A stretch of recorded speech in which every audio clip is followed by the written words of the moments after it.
Hello, everybody. This is GGards doing a M21 set review with my website MTG Primer and my two good friends Zach Zvazda and Bert Brightarmy. So we're gonna do this on Twitch, and then I'll be uploading it up to YouTube. So uh, and just some more information about this website. I've run this website for like 6 years. It breaks down formats. Usually I just use it for instant speed tricks, but I finally gave in and spent some time to put in reviews and set themes and that sort of thing. And what you can do is you can break down the website by converted mana cost, rarity. You can order it different ways, like the colors. You can group it by commons and uncommons, converted mana cost. You can just look at the colors. There's a full guide. There's a themes guide, which I'll be going over in this stream, and the removal guide for all the removal, and an instance guide, which is the one that this has kind of existed for a while with. So without further ado, though, what we were going to do is go through the themes guide, talk about the themes of the set first, and then after that, we're going to break down the reviews that we did together for all of the colors. So, yeah, thanks for joining me, you guys. Let's just get to it, right? What we're going to do first, I think, is look at the categories one by one, and one category that is always going to be in every set is color fixing. So the first thought I wanted to share on that is that the color fixing doesn't look terribly powerful in this set. We do have all 10 gain lands at common, and I think they might. It sounds like Zvazda was saying that we're pretty sure that they're going to be replacing some of the basic lands. So it seems like a splash might be possible in this format. But outside of that, there's just not that much green fixing. Only 2 uncommons of green, an uncommon in colorless, and a common at colorless that's not very good. Did you want to talk about that a little bit, the meteorite? Oh, well, we'll see as we go through the set, but there's a lot of stuff that 2 damage is going to kill, and meteorite has been like pretty bad previously. Mm-hmm. But I feel like if you're trying to splash, which I agree, it doesn't seem like it's going to happen all that often in this format, then it might become a card that you actually do want to include as like your third source of a color. Because then you can have a dual and a meteorite and a cultivate and be just fine. Right. Yeah, I also my just sort of 2 takes. One I was saying earlier is that you see these 10 commons that help fix and think it's going to be good, but missing Evolving Wilds, missing Traveler's Amulet, and missing the green kind of 2 CMC common fixer. Sometimes there's 2 in sets, makes it a lot tougher. Another thing, as I was sort of thinking about it today, is a lot of the cards that you would often want to splash are less splashable, I think, in this set than usual. Like the best black removal spell in this set is a double black spell. Red has shock, which you don't really want to splash, and turn to slag, which you can't splash. It feels like you want to be playing 2 colors a lot of the time. And I'll just quickly, we'll talk about it when we get to green, but another thought is that to me, green looks kind of like, unless you're attacking with 4 power creatures, it looks fairly defensive. It has like a defender 3/3 and some spells like that, and with no ability to play a third color easily. It'll be interesting to see how green shakes out if it's not going to be splashing.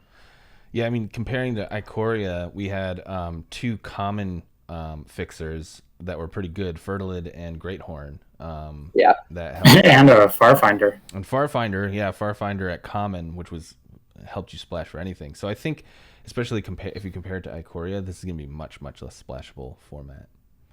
Which I'm fine with. I think that's great. I'm fine with. Yeah, I kind of want a break from splashable formats. I think it's fun to just play 2. Although it is really interesting. I don't know what just all 10 gain lands is going to do. Probably make it just easier to splash a single card. That's about it. Yeah, maybe. Yeah, exactly. Or just make your mana a little better. And That's a Of good course, point. we also have Solemn Simulacrum in this format, and Passage, and then 5 of the enemy Scrylands, and then this like mythic that doesn't look terribly powerful. But I think we can just move on really quick to Ramp, in which case there's just not that much of that either. Mhm. No, when What they do you- spoiled that Visionary, I thought it was going to be a theme of green, but it really looks like not. Yeah.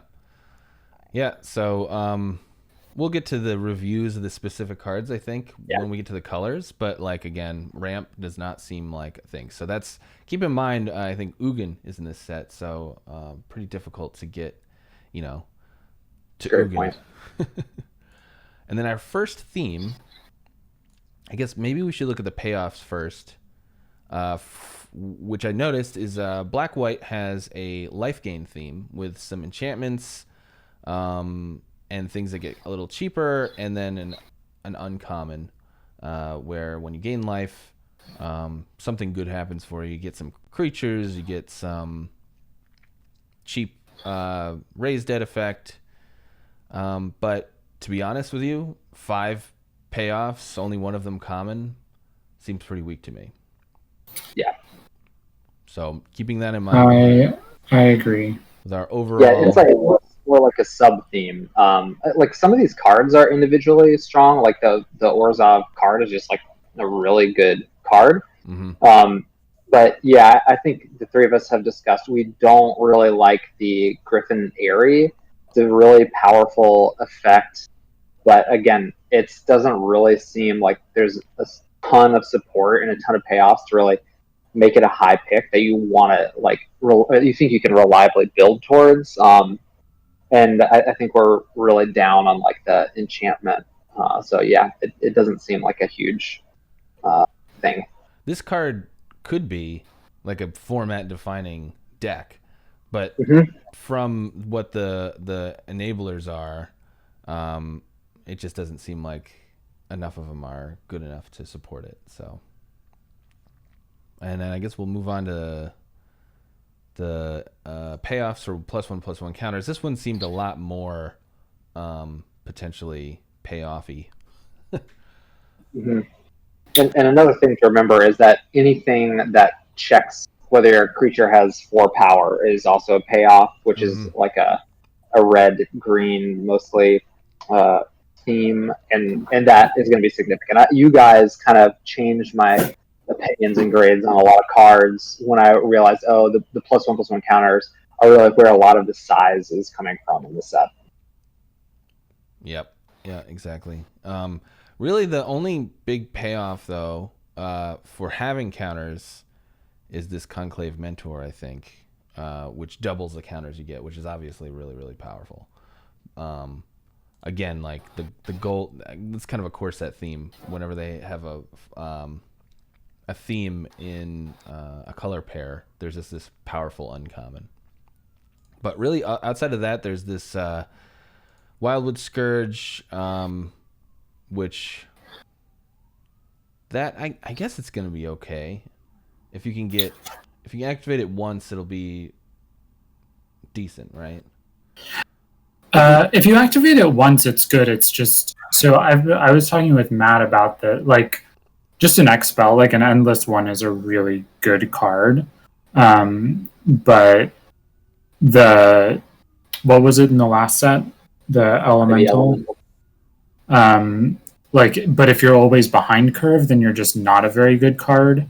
And so it's sort of like if you're going to get getting beaten down, then this isn't going to be very good. But if the games are going to take a little longer, then it maybe could be a little better.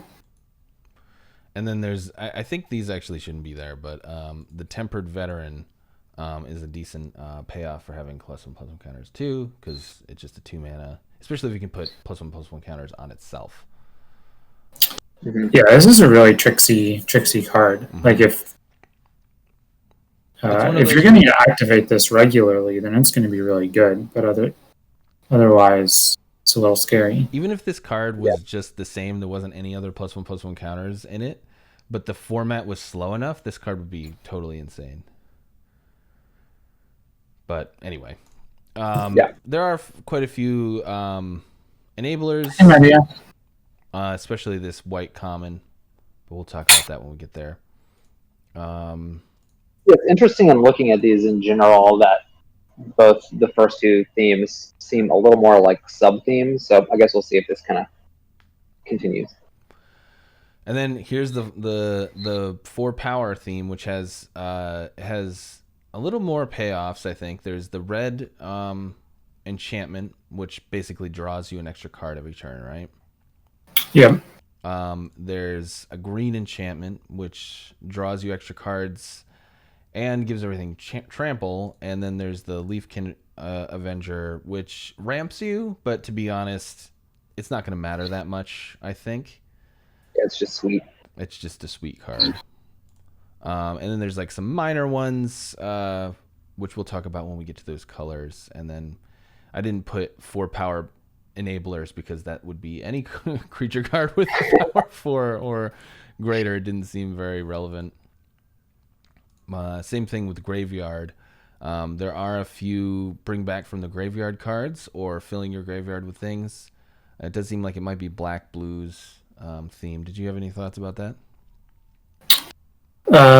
Well, there should be this is graveyard, not dying. Yeah. Sorry. Yeah, the sacrifice is later, but this is just graveyard recursion, because there's a common for 5 that brings anything back, but that does not seem terribly powerful to me. Honestly, it seems to me like it's mostly just Stitcher on her own is great, but there's not a lot of like graveyard shenanigans. Yeah, Fungal Rebirth is really good, and like if you're rising again, like a Colossal Dreadmaw a turn ahead, like that can be good, but yeah, it feels like a sub theme, not something you're looking to achieve if you first pick, the black card. Yeah. And this guy is obviously great payoff. You get a 5/5 if you bring him back from the graveyard, but there's not that many ways to do that, so I guess we can mention that later. Is Rise Again the only way to do it? It has to enter the battlefield from your graveyard, right? Well, there's also a Stitcher, right? Oh, Stitcher does that. Oh, I didn't even realize that was what Stitcher did. Okay, yeah. Stitcher's a looter that in the late game you can sacrifice her to bring back a good creature. But honestly, if the only way is to get something back from the graveyard are those 2 cards, I don't know if it's really almost ever worth playing a 1-mana 1/1. I don't want to create rules, but yeah. I think you're right. Let's go to the spells payoff. There are a bunch of payoffs for just playing non-creature spells. There's this one's included just because if you get multiples, it starts to become a draw engine. But there's also a lot of prowess and riddle form, which I don't think is terribly powerful. But the big thing is blue-red gold card, as usual in the core set, that gets you an XX and returns one of them to your hand, which seems super powerful to me if you can build around this. Yeah, agreed. Medi is bringing up that in the graveyard payoff that 7/7 with super cycling is the blue kind of whale card. Yeah, could fit slots into that deck well. Mm-hmm. That's a good point. And I think that card. There are a couple looters in blue, so the blue-black reanimator deck might be a thing, but yeah, there might have been a few pieces we missed that'll make themselves apparent. Sorry to interrupt. Well, no, that's fine. But yeah, overall, it feels like the Spells Matter deck is pretty supported to me. Yeah, it feels a lot more supported than the previous ones.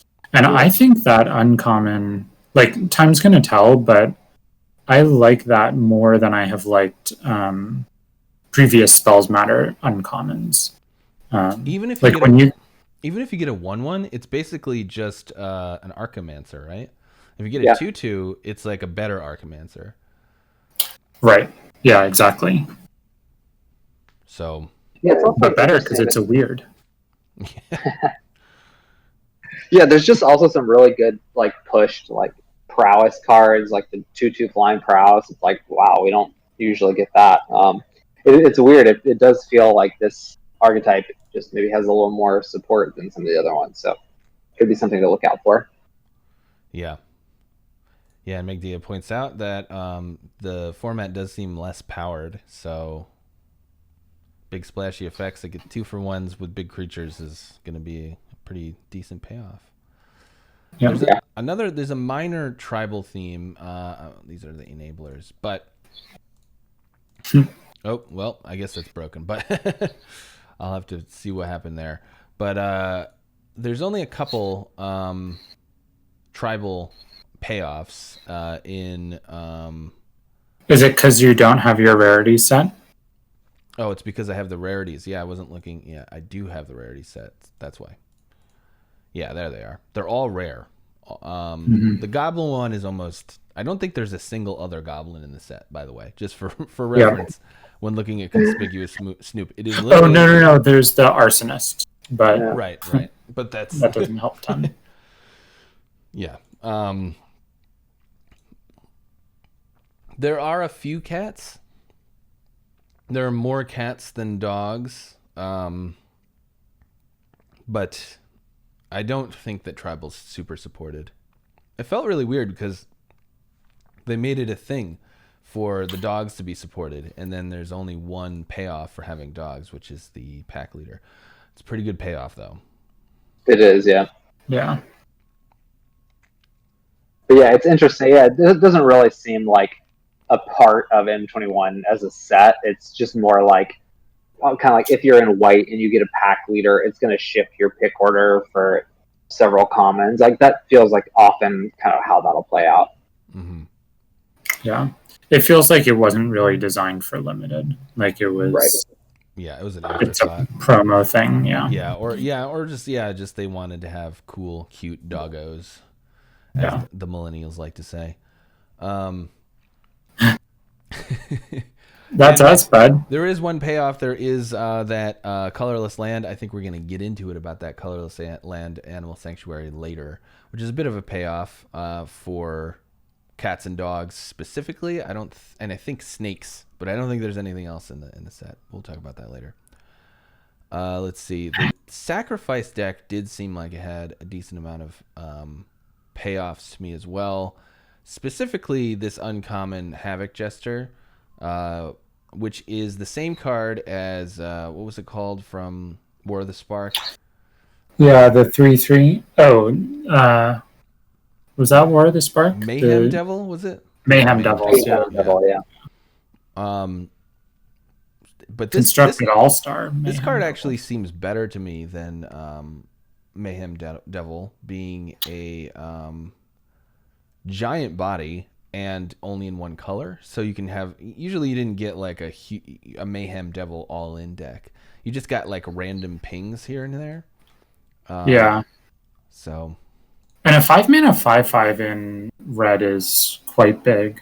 Exactly. I was going to say the same thing. And in red, that's just good. Yeah. When this card was spoiled, I thought it was better than I think it is now. When we get to blue, I sort of like had to move everything that costs 5 or more down in my mind because there's a mana war at common for 5 mana. Right. Yep. That's like extremely good. Didn't think about that, moving everything down, but yeah, I think you're right. We'll get to that. Let's see. There's only a couple more payoffs, but the card draw payoff actually seemed like the biggest payoff to me in the set. There are a lot of interesting cards we've never seen before that do things when you draw a card. I can't think of any time that's really happened. I mean, Coatl has been around forever, but there's things like how do you pronounce this? Joel Real, who gets you a 2/2 every time you draw 2 or more cards in a turn, and Gnarled Sage, which becomes a pretty decent attacker for 5. and an unblockable blue card. It seems like it's a Simic payoff. There's also a common that gets +2/+2 every time you draw a card. So it will get that even on your turn every time. But sometimes it'll get +4/+4, +6/+6 even.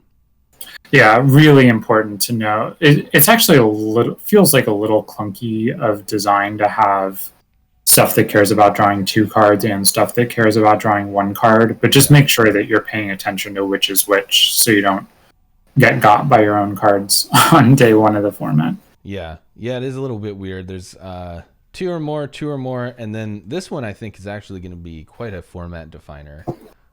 In that if you can draw a bunch of extra cards or if you have looters, this just becomes a 4/6 that is like maybe multiple removal. It just seems like a complete game ender here. Yeah, I agree. And what I like about the sort of Simic situation is these cards are mostly like costed in an okay way. Like there's a Hill Giant and a 2-mana 1/2, but like, dang, like I don't mind playing just 3 or 4 card draw spells, and if you're kind of cantrips like Land of War Visionary is just insane anyway. You're always playing that card, and then you just have Joel Rail curve into Land of War Visionary. They're just easy to get going. They don't ask a ton of you for building the deck. Yep. Yeah, everyone wants to draw cards anyway. And there's even the mill card, the do nothing mill enchantment. No. Which is that's Bert's card. It's Zvazda's kryptonite, I think is what it's called. And there's only one last theme that I noticed, the non-combat damage theme, which only has 2, if you can believe it, 2 payoffs. Nice. This rare, I just saw the rare, and then I saw an uncommon. I thought maybe this is the theme, but not really. Yeah, it's more of like a constructed plant, or like it's like a Chandra thing rather than like a limited thing. Yeah, but this one's pretty powerful, and this one's a little lackluster, but it's probably playable all the same. What are the enablers again? Are the enablers stuff you just want to put in your deck anyway? Depends. Skeleton Archer, not so much, but Turret Ogre is. Yeah. And the Magma at common, I think, is the biggest enabler. I think that's what I noticed, is that there was a common 2-drop that you're probably playing in every red deck. And then there's these, because like the Magma is going to be best friends with this Pyroling, because a 2-mana 2/3 double strike is pretty crazy.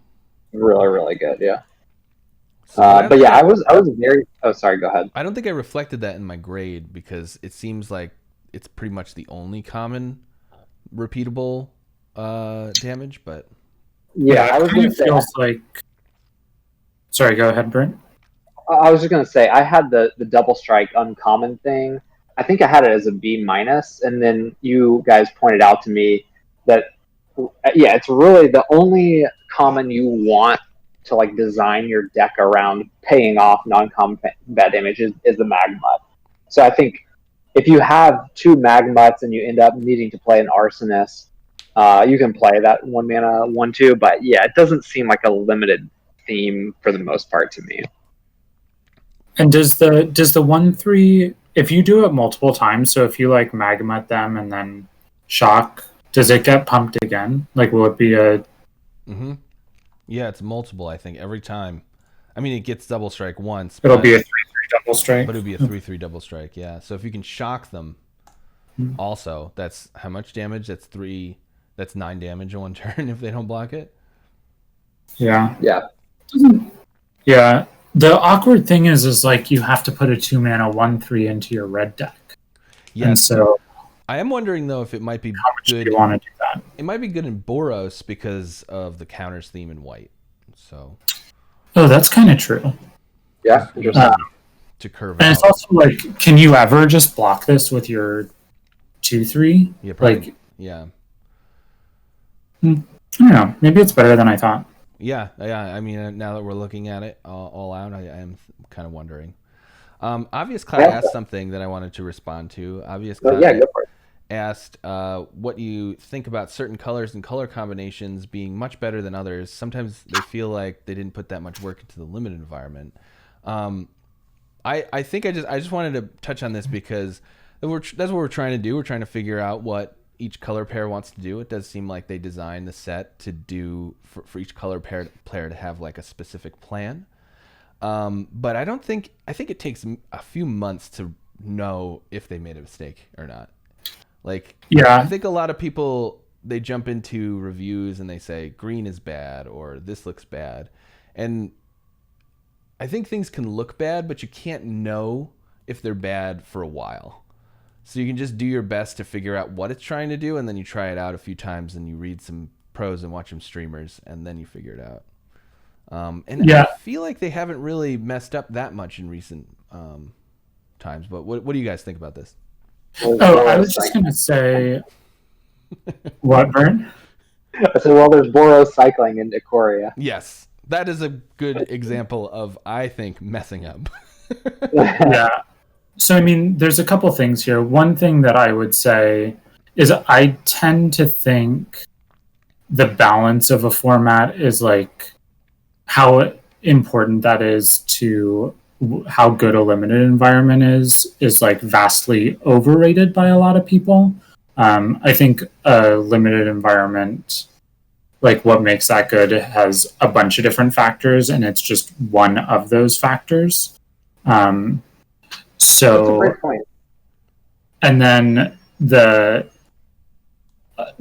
other thing is like it's basically impossible, especially if you think about like in R&D, they're just, when they're testing it, mostly when they're testing the set before it's finalized, they have to do it in paper, right? And so the amount of reps that you're limited to when you have to like actually shuffle cards is so much less than us. And so expecting them, it's just an impossible task to be like all 10 guilds have to be either an 8 or 9 power level.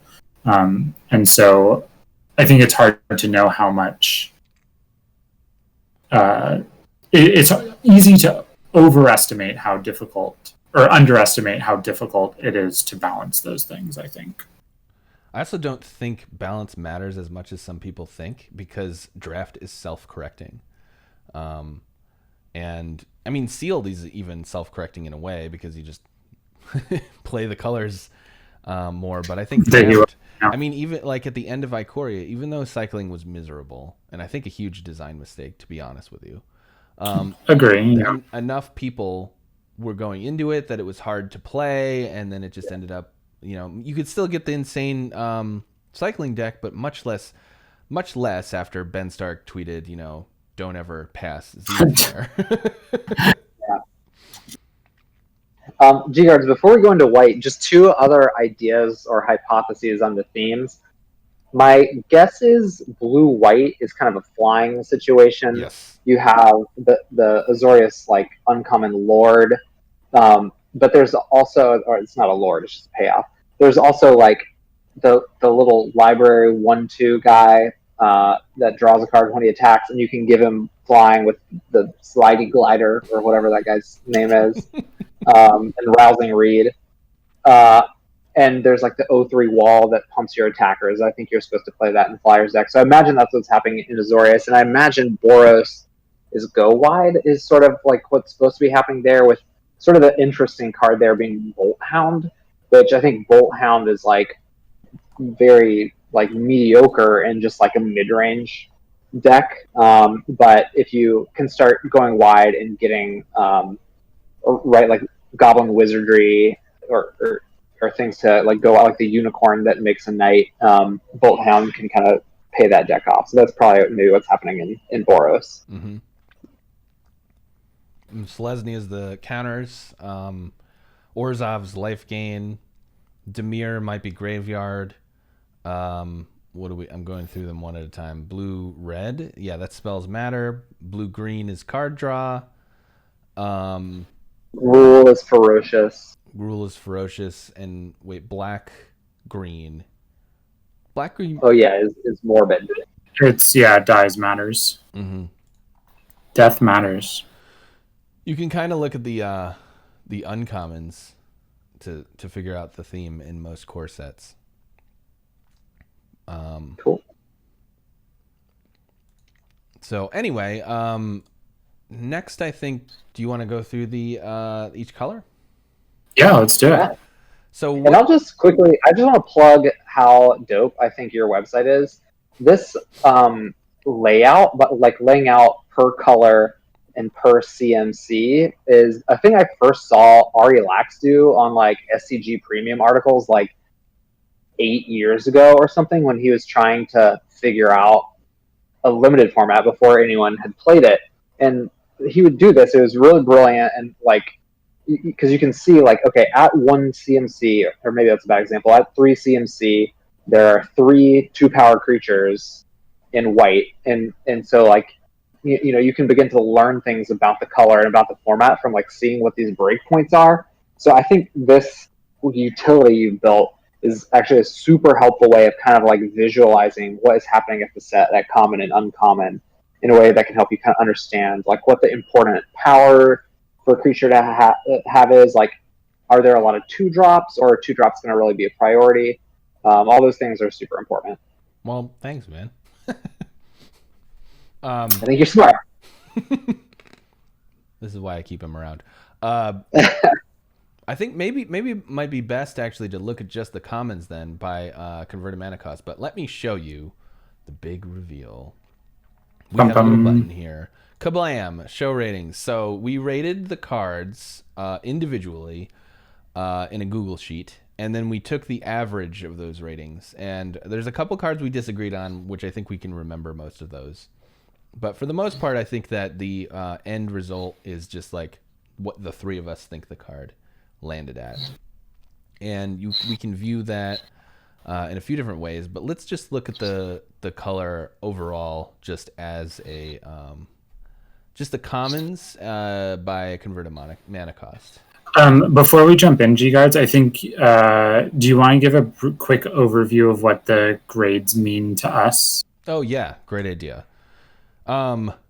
So what is a good way? So F is a card that you never play, basically. You just never put it in your deck ever. And then D's are cards that you actively do not want to play. They're usually an 18th land is better than any D. And from D- all the way to D+, sometimes you end up playing, but if you have to, but just things you... D+ can be like a good sideboard card too, like a Plummet is a D+. You're very happy to bring it in sometimes, but you don't want to start it. Right. And then C's make up the majority of your deck because we're playing limited and you're only limited to your card pool. So I think deciding if something's a C- versus a C+ might be one of the more interesting ways to rate cards. B's pull you into color while you're drafting, or you're looking at your sealed pool. Makes you want to play that color. And then A's are just bombs that will win you the game, usually on their own or in some synergy that is really draws you into wanting to play that color. Maybe abandoning your color in pack 2 or even pack 3, and A can do that. And the last thing I want to say is we give everything a grade, regardless of if we think it's a quote build around or a sideboard card, because giving something build around, I mean, that should be something that you factor in. If there's like an enchantment such as that white bird enchantment, you could just say, well, that's a build around. But how much we think that'll actually be a thing that you want to build around is what that grade reflects. And how risky it is to take that and then not be paid off, right? So like there's some build arounds that are just 4 mana 3/3s fail case, which is not, it's like a D. It's not an F. And then there's like the bird enchantment, which does literally nothing. So yeah, it could just be 2 mana, discard a card. Yeah. You get 1 more towards ascend. Yeah, or devotion. So yeah, with all that in mind, we have the grades all up on the screen, and I think I'm not going to read off all the grades. But we will talk about the more interesting cards. Yeah, I just wanted to expand. You mentioned that the difference between a C-, a C, and a C+ is like where the nitty gritty stuff is. And I wanted to expand on that quickly because I think that's absolutely true. For me, a C plus is it's one of those really solid cards. If you're in that color, you're going to take them highly. You're going to play as many as you can get. But it's not quite pulling you into that color if you're not already that color. C, you're totally happy to play those cards. Some of them will make your deck, some of them won't. But you're not too happy or too upset either way. And then C minus, it's like they're going to make your deck, but you're not like necessarily super happy to be playing them all the time. If you have a deck with no C minuses, then your deck really got there. Like it's a draft deck that you're thrilled with, you know? Like a deck with no C minuses is like the best you can hope for, I think, in a draft. Yeah. Yeah. So, with all that being said, here are all the commons at white with their superimposed grades. And we can actually look at their grades of a different view, but I thought I'd break it down by converted mana cost first to sort of bring home the point that there aren't that many 2-drops going around. Bert, did you want to talk about this at all? Because I think converted mana cost is your specialty. I'll be our group's You're the RLAC. CMC guy. I feel like that should be Zort's because I'm just gonna try and jam as many 7-drops as I can. But I think, and we can talk a little bit about it for each color. A lot of the colors I think are doing a similar thing. But one thing I'm kind of looking at is a lot of the creatures in the set, and this is true in white, kind of have low power, and this is what we were talking about.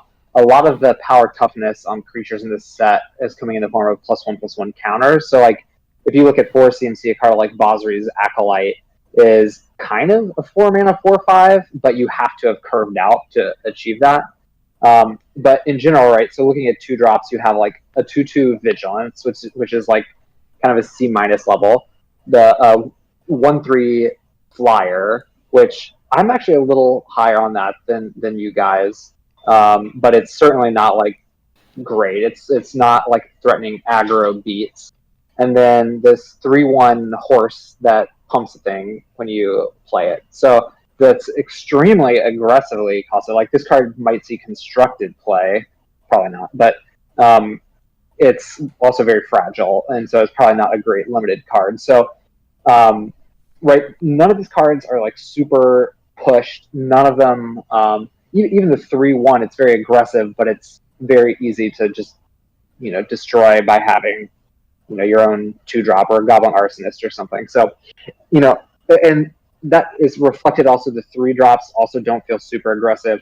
Bosri's Acolyte is an incredibly strong 4-drop. If you curve out and get it firing on all cylinders, it's kind of like, I feel like in recent sets, usually like each color has one like Insano common, and I think this is why it's Insano common. But yeah, in general, creatures at all CMCs seem pretty dinky, and that's sort of like my general impression of like what's happening with white. And I think like in terms of power toughness cutoffs, it feels like. Really, there's not a ton of stuff that even really has 3 power without the help of counters, and certainly like anything with 4 toughness is looking really strong to me. There's nothing in white that pushes through 4 toughness. Yeah. By itself, yeah. By itself. I mean, the Acolyte helps. It does. But yeah, and that's kind of interesting too. I'm going to switch it right here to ordering or grouping by the rating. And we have Swift Response, Acolyte, and the Steed as the best commons, which is the Steed is not great.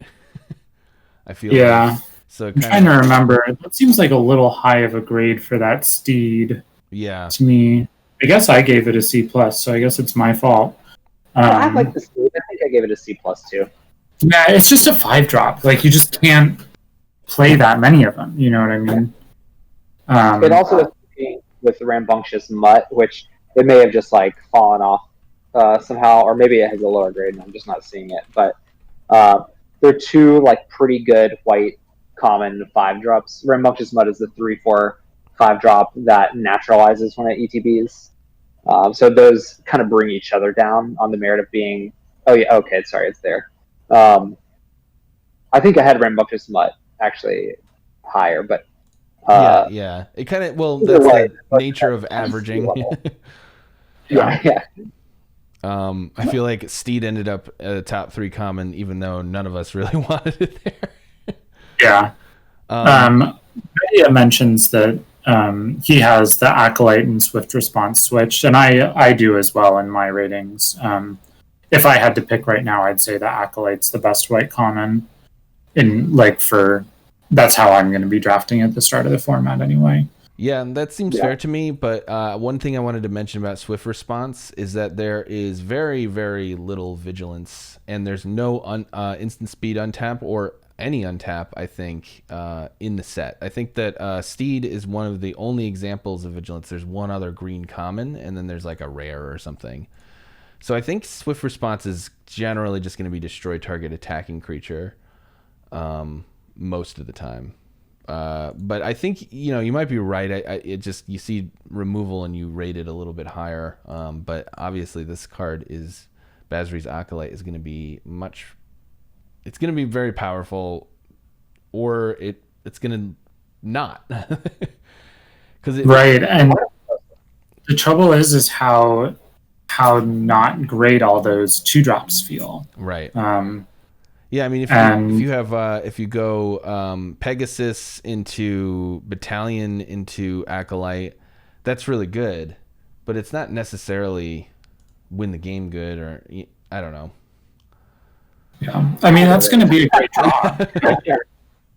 But yes, I see. Well, any interaction with that too, though. I mean, you are playing a 4-mana 2/3. It doesn't ever put counters on itself. So this card is kind of like going all in on making sure your first 2 creatures.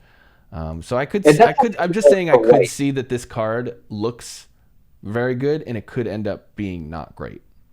Yeah, I agree. White, that this is really the thing you want to be doing. If you're in white, like let's say you open a white rare and get past a white card, and you're in white, like I think you do want to be prioritizing having a lot of 2 and 3 drops in your deck, because you're going to hopefully, if you're in the right color, get a couple of Basri's Acolytes, and you definitely want to be able to hit twice with it. Yeah. Can we talk a little bit about the other white removal spell and why this has a C and not a higher or lower grade? Yeah, this is a really interesting card. I saw a funny tweet. I don't remember who tweeted it, comparing it to a 5-mana Kazmina's transmutation, the thing that turns something into a base one with no abilities. I saw that too. It was really interesting to me, and I was like, actually, I kind of buy that. What did you guys think? I actually, that totally made me wonder about this card. Obviously, this card is better in a few ways. It exiles whatever, so they can't just use enchantment removal to get their creature back. And it also exiles any non-land permanent, so you can use it on your own thing. You can use it to get your creature back as well from a capture sphere. You can get their capture sphere or their Fate's Fetters, You could even exile your own creature and get a 1/1 that has been like pacifismed or something. That's probably going to happen more often than people might think. Because you get the 1/1 if you exile your own pacified creature. There's no pacifism in this set, but capture seared. Capture seared, yeah. It's just interesting, and it makes me wonder if actually this is like a C-. Like I do think it's probably more likely to be a C- than a C. Just again, like it's hard to tell because this could be like a C+ in some formats where there's a bunch of must kills, and it's probably really strong and sealed. For instance, right? Yeah. It's definitely C+ and sealed. I think, regardless. Yeah, I mean, the frustrating thing about it is like if white is if we think the best common or one of the best commons is the Acolyte, and white really wants to be curving out, then neither of their common removal spells really help you with that. Like they're not going to be attacking into Swift Justice, or is that what the card's called? And then Secure the Scene will let you attack, but it'll gain them some amount of life, right? It'll gain them life equal to the power of your greatest creature or whatever. And plus, aren't there two? There's at least one 3/1. So this is their 1/1 trades with it. Right. So yeah, really frustrating. Like if that's what you're wanting to do. It's bizarre that it doesn't just say exile target non-land permanent, because I think that would be fine at sorcery. Yeah, we got that in War of the Spark with Upside. Like it exiled and then proliferated. That's right. Yeah. It does seem like a bit of a powered down set in some ways, which I think is like, cool. It's still going to be fun to draft or whatever. But yeah, it's worth noting that we're going to have to recalibrate from a set like Ikoria, where it's like you're getting 12th pick, like destroy 2 creatures your opponents control. You know, like you get like 10th pick deadweights or whatever. Right. And I'm just going to quickly bring up the uncommons. Just because a lot of them are unplayable, but Faith's Fetters seems like it'll be fairly good in the format. Card seems great. Yeah. And then there's also this Hallowblade that is probably worth bringing up. Discarding a card to... this is actually another reason that Secure the Wastes, or whatever the heck it's called, Secure the Scene? Secure the Scene. That might be a reason that this, like, it's worse, that removal spell, because that you probably want to play these Hallowblades, and you don't want to have to discard a card to get through their one. Yeah, I kind of am wondering. I think I gave this a C+, but I think this card might end up being a B-. So yeah, Zorts, we were G-chatting about this earlier. Say more about what you were telling me about. Like, what type of format do you think would make this a B- versus what type of format might make it more towards a C? So if the big toughness boost so there's always like a magic number in a limited set where moving from one toughness to the next highest toughness becomes a really big deal. And it kind of feels like the difference between 2 and 3 in this format might be really huge. And so X3s might be roadblocks. And if that's the case, then having the opportunity to turn any card into your hand a way to destroy target blocking X3 creature or target attacking X3 creature for free seems like it could end up being really strong to me. Right, and so what you're saying is like let's say this format is about attacking with or blocking with X3s, right? My X3 can block your Basri's Acolyte. It's a 3-mana 2/3, and I can block your 4-mana 2/3, and that is getting me an advantage. If I can attack into that blocker that you value having in your deck and spent like a decent draft pick on with my 2-drop and discard a card to eat your creature, it could become really good. Yeah. And not to mention, like, if you're throwing counters around, having a way to have the option to protect your creatures with counters on them for free seems like it might be really strong. Mm-hmm. And then, and then combined with the crappiness of the other 2-drops in this color. Yeah, and there aren't that many 1/1s around, by the way. I was keeping, like, there's some ping, like Skeletal Archer is probably something that you're a little afraid of with Season Hallowblade, and then also we're going to get to Grasp of Darkness is going to be kind of a disaster with this card. Right, that's the scariest thing. That's like, you just can't ever discard a card if they have black up. Like, you just can't do it. Yep. Which, by the way, that's a instant black. Target creature gets -4/-4, and it's a common. So I think Hallowblade versus Grasp is going to be one of the groan tests of the format. There's also the one other uncommon I wanted to mention. Where did it go? Is Tempered Veteran, because it's a strong payoff for the counters theme. Basri's Acolyte plus this. Basri's Acolyte, like, Tempered Veteran on 2, and then like Makeshift Battalion on 3 into Basri's Acolyte. That one seems fairly unbeatable to me. Oh, wow. Yeah, I didn't even think about that. And another point in this guy's favor and Tempered Veteran's favor is I don't recall there being that many mana sinks in the format. And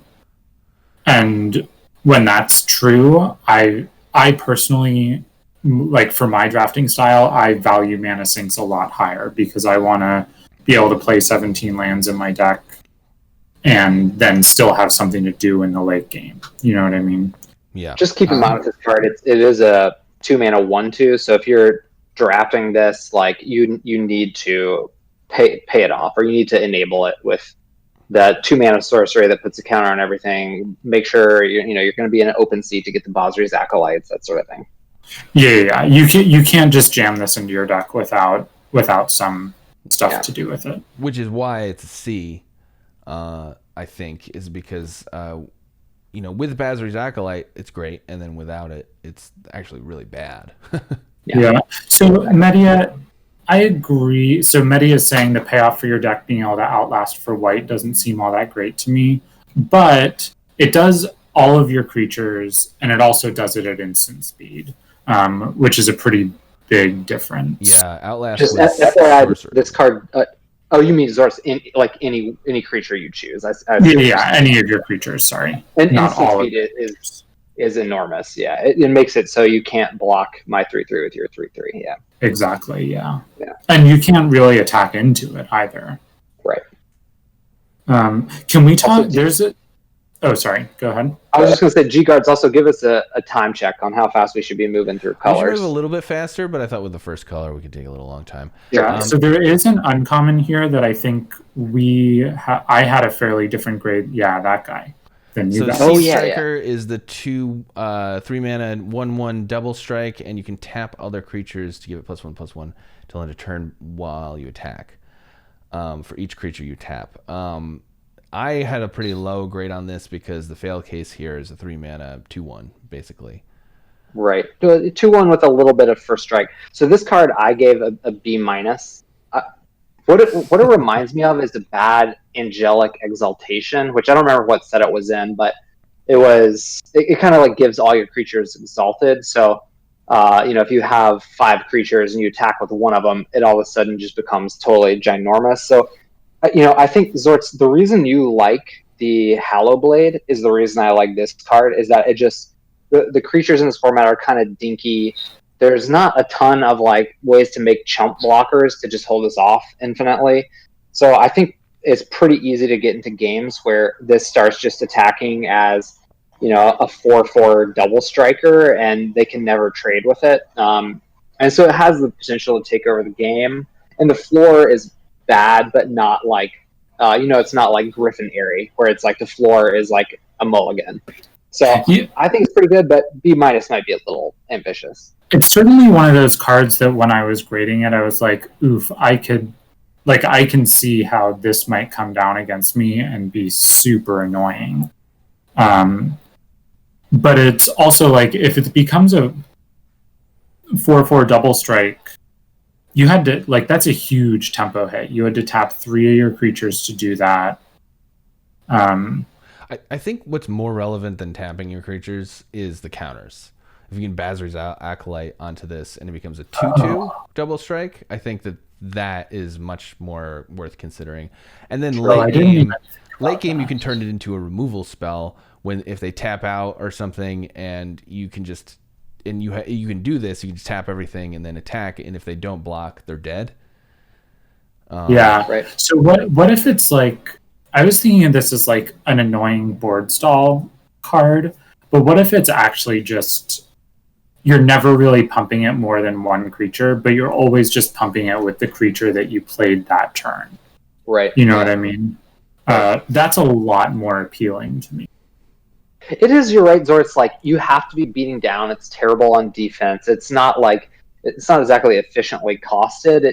It just has like very good kind of like take over the game-ish potential. So yeah, I mean, any game where you play 2-drop into Basri's Acolyte, and then it's a 6/6 double strike, 3/3 double strike on that turn. Mm-hmm.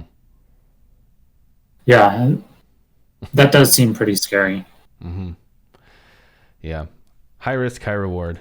I also just wanted to quickly mention that we just didn't find enough life gain to think that this is ever really going to be playable, but it's still at D.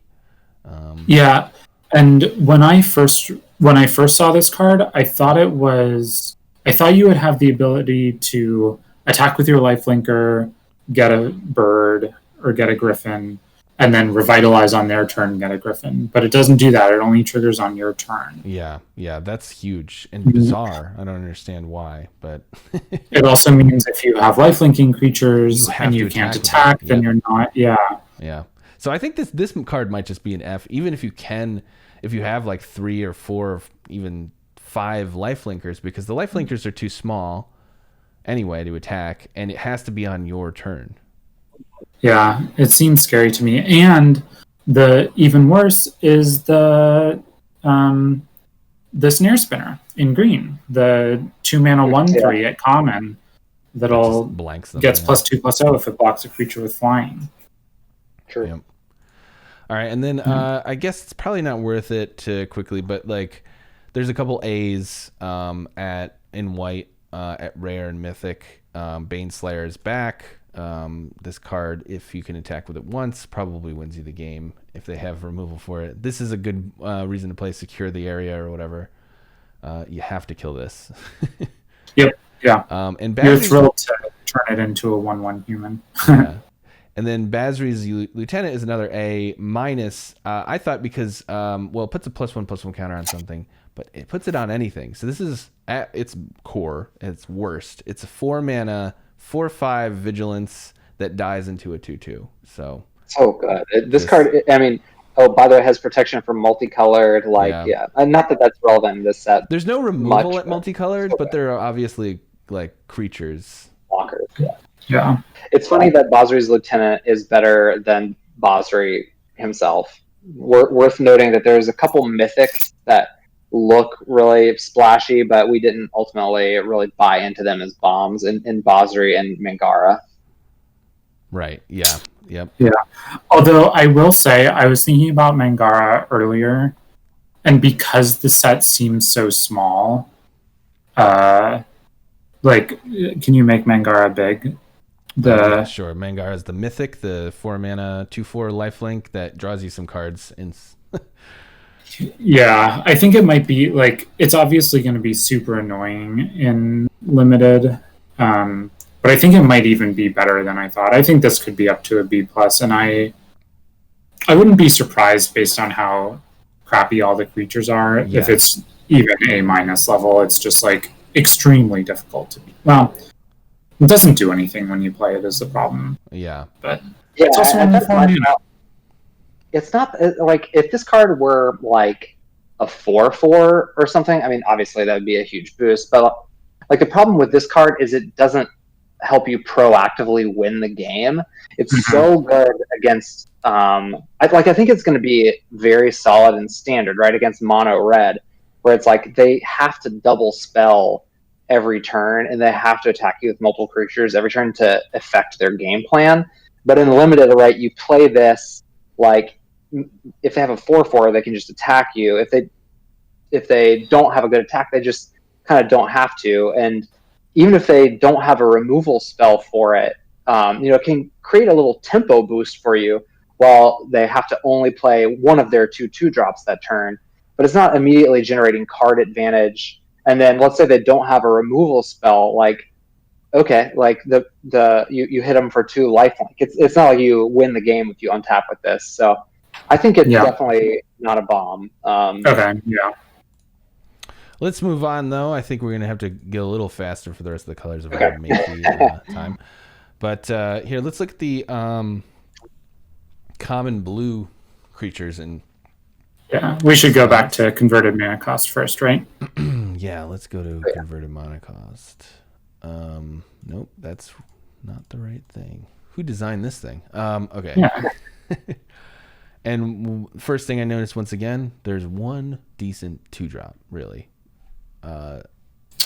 Here. Yeah. I guess there's 2, but this is kind of just a 1/3.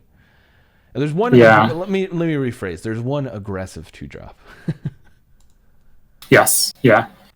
I really liked the Vidalcan Arcanist in Dominaria. You got paid off for it being a wizard. That said, also had kicker, so Had it was. kicker, yeah. So Especially that because you helped a were lot. always Simic, so you always had a sap rolling migration. No, It was the other one, the other 1/3 that kicked to bring your stuff back. The red one, yeah, Get to chronicler. yeah. Oh man, so good.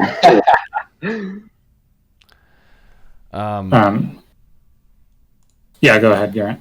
Oh no, just yeah, but I think without kicker, this guy's gonna look. There's also you might be forgetting. Dominaria had a wizard sub theme. This guy's a wizard.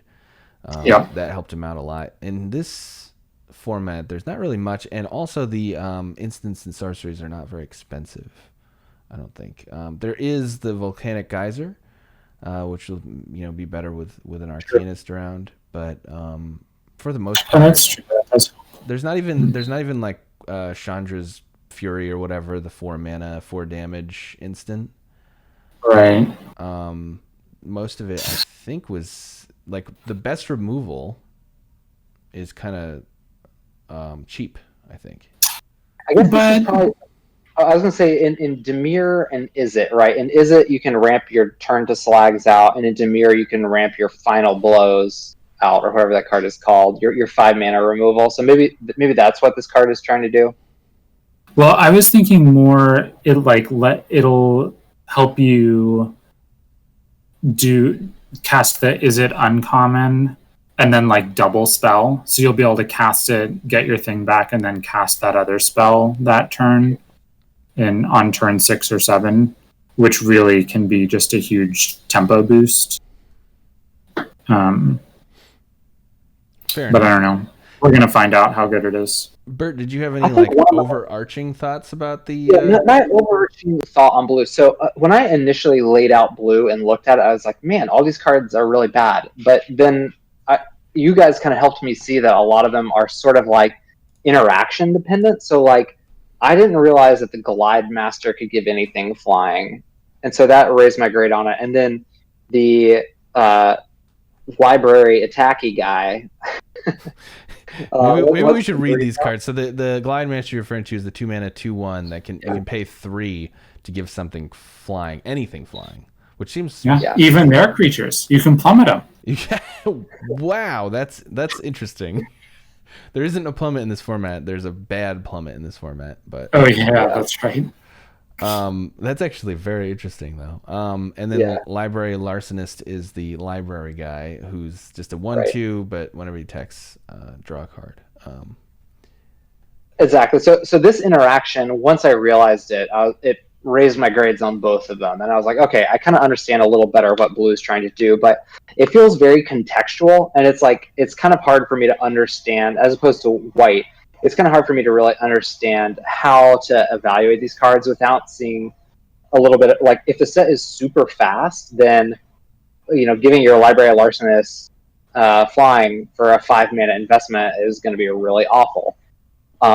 But if it's a little more dirtily, that could become very powerful. So that's a little bit of my read on blue. Is it's like different cards could end up being the good blue commons, kind of depending on how the set ends up shaking out. Yeah, the larcenist also. The larcenist helps make it not speed up, right? It's very hard if you're only going to have one blocker back. It's very hard to only leave one blocker back if your opponent has a library larcenist, right? Because then you're really risking them capture sphering your guy, getting in, or mistravening your guy and getting in. So it has to be really aggressive for your opponent not to care that you're going to get to draw extra cards off of it. I agree with that. I guess the way I would phrase it is, and ironically enough, the card that was coming to mind as like a benchmark for the format is Alpine Watchdog, which happens to have vigilance, so it's like maybe an unfair card to cherry pick to fight against library larcenist because it's so good against library larcenist. But that's true. It's like if a card like Watchdog or a card like the 3/1 horse in white becomes a format where those cards you want to play, then I could imagine blue, right? Like the Voldalian Arcanist could become like the good blue 2-drop versus if it's a Dirtily format that could switch. Yeah. And there's also Rousing Reed is in this format. I think a lot of library larcenists into Rousing Reeds is going to be similar to the Thieving Otter. Thieving Otter into Dreamtail Heron that we're used to from from Ikoria. Yeah, I was joking with you guys that this is just a Dreamtail Heron that costs one less and lets you see an extra card. I mean, it actually kind of is. I don't think that's an unfair read of Rousing Reed. The only problem with it is it doesn't have a fail case of a 4-mana 3/4 flying. 5 mana 3/4 flying. 5 more. Yeah, which is a big difference. Yeah. But it's a big difference, but the upside is good enough, especially the discarding a card, because it's not just seeing an extra card. You get to discard your extra land if you're flooded.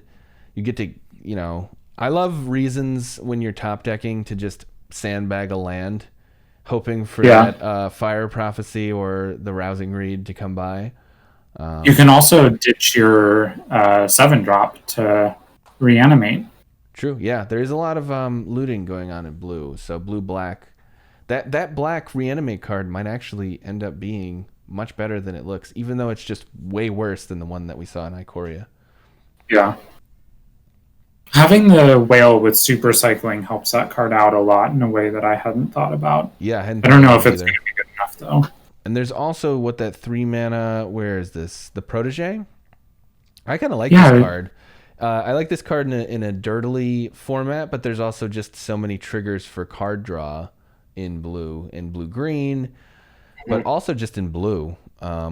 For instance, the Tome Anima will get unblockable, so this is like a bit of a combo, although I don't think you're going to see that very often. It's not super often that you have a 2/3 that you can pay 2 mana just to get 3 damage in. Yeah, and especially, I don't know, I've been trying to figure out this Protege for a little while, because it's like 2 mana to loot is so expensive and hasn't historically been very good, but also I like the Visionary in War more than most. Erratic Visionary. Visionary from War. Yeah, I like that a little more than most people. So, anyway, I sorry to interrupt. Oh, no, that's okay. But a 3-mana 2/3 is like so close to being okay to include in your deck anyway. And normally there's such a big body discount on looters. So I don't know. I wouldn't be surprised if this guy ends up being pretty good. This gal, I should say.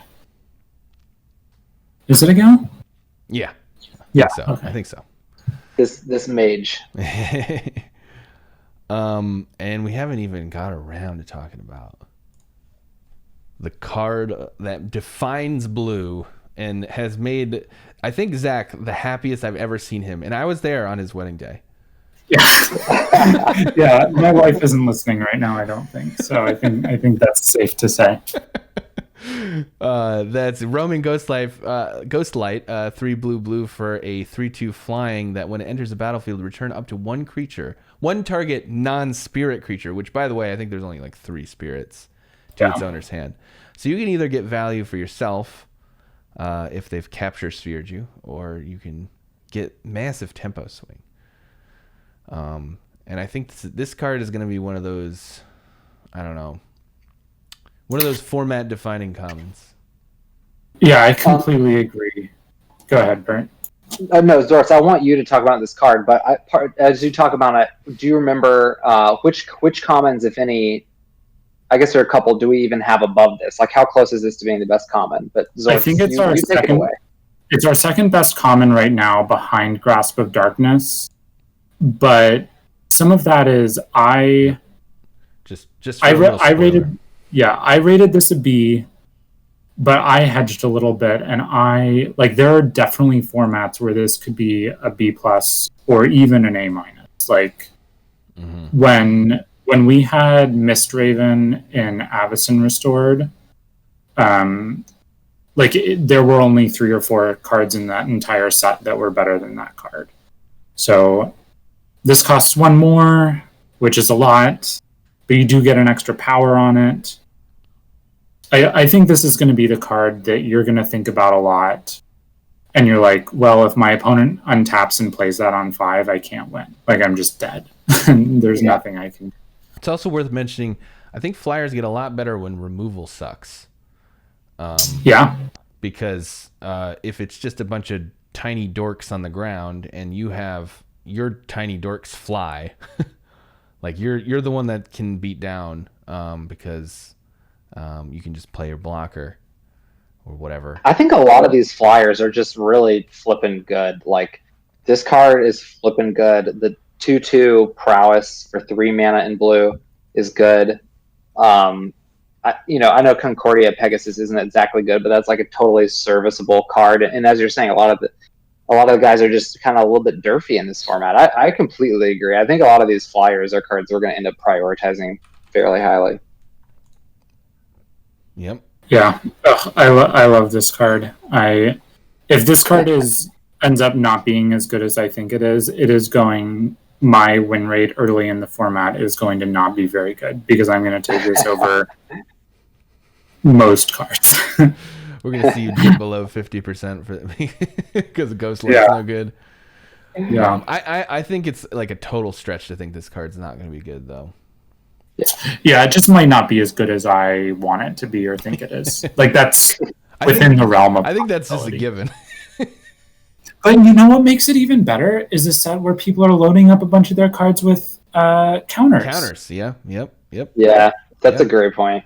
Yeah, if they're sitting back with their 1/2 and they were like, let me play that uncommon to give +1/+1 to all my creatures, and they're just sitting there like making their 1/2 into a 4/5 or something, and you just bounce it, it's going to feel great. Yeah. Oh boy, I'm excited. But let's talk real quickly about the 6-drop, the spell. This is an interesting one. Mm-hmm. I actually had a hard time ranking this, and we've in our little group of 3, we've had some funny conversations and tergiversations over the 6 mana bounce 3 spell that's kind of like in every other set because back in Theros.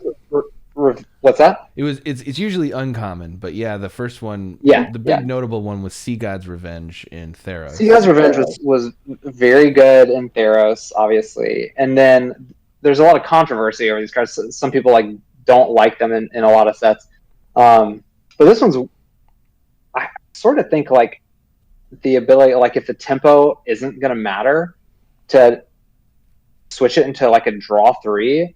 I feel like it's really good. See, Theros also had a 6 mana draw 3 and then mill your opponent 2. It was called Thassa's Bounty, and it sucked. Yeah, it was unplayable. Obviously, it's not fair to compare a card that can do either to one that can only do one. I mean, it's a world of difference because if you're beating down and the game is going to be a game decided on tempo. Spending 6 mana to get a 3 mana advantage, to bounce 10 mana worth of stuff is incredible and wins you the game. But if it's not about that, having your 6-drop be a blank is just really debilitating. But if it's a board stall and this isn't going to help you swing tempo, being able to just be a 3-for-1, I think this is the type of effect where the 2 effects are so different, and having it be a modal card is extremely powerful. That's a good point. Well, the problem that I have though is that it doesn't say 3 target creatures; it says 2 target creatures. And when you're in a break stall on turn 6, they usually have 4 creatures or 3 or 4. So you're not bouncing everything. Maybe you're bouncing their best 2 things. And I also think that enter the battlefield effects are just more and more a thing, even since Theros. So to me, it kind of reads 70% of the time you're going to draw 3. 70 to 75% of the time, this is a 6 mana draw 3, and I think a 6 mana draw 3 is pretty bad. I think that you're only bouncing 2 things in an emergency. You're not doing it to just win the game. Yeah. I don't. It's I think it's going to be a card you're going to play sometimes. I don't think you can ever play 2 copies of it. Mm-hmm. Yeah. Right. And ultimately, I think C is a pretty fair grade for it. Like, man, C is a really high grade for a 6 mana spell. Like, Exactly. It's just an interesting one. I could see this one being one that ends up being like, we don't want this in our deck, or I could see it being something that's kind of like, I'm looking to get one or probably just one of these in my blue decks. It is yet another reason that Capture Sphere is bad, though. Yeah, true. Because you can save your creature, is that what you're saying? It's any creature. So, Yeah. There's just so much self-bounce and random enchantment removal that I think maybe I'm segueing to keep us rolling here a little bit, but Capture Sphere C+ might actually be too high. Capture Sphere, I think, was particularly good. A lot of people actually disagree with this, but I thought it was like it's probably a C+ in Ikoria. I think most people actually had it C or even C- in Ikoria. But Ikoria had the benefit of a lot of creature enchantments, right? Where you're getting mutate guys. In this set, it's like if you're spending 4 mana to tap their Basri's Lieutenant or one of their 3-drop that they Basri's Lieutenanted, it's like that feels really horrible. That's a good point. Yeah, it's a good point.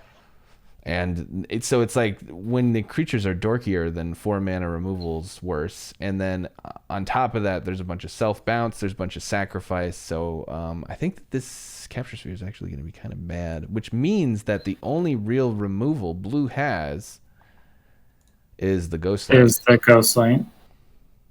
And cancel. Yeah, but I try not to play cancel.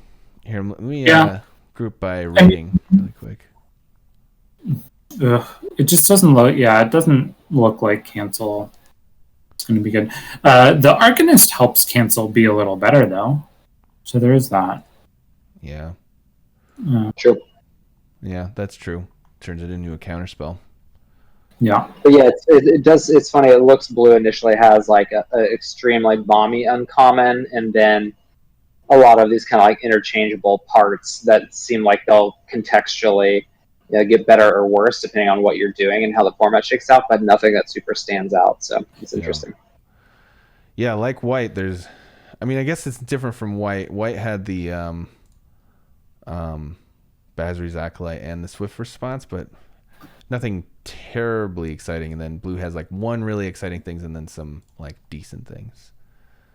Mm-hmm. Do we want to look at the uncommons? Sure. Yeah.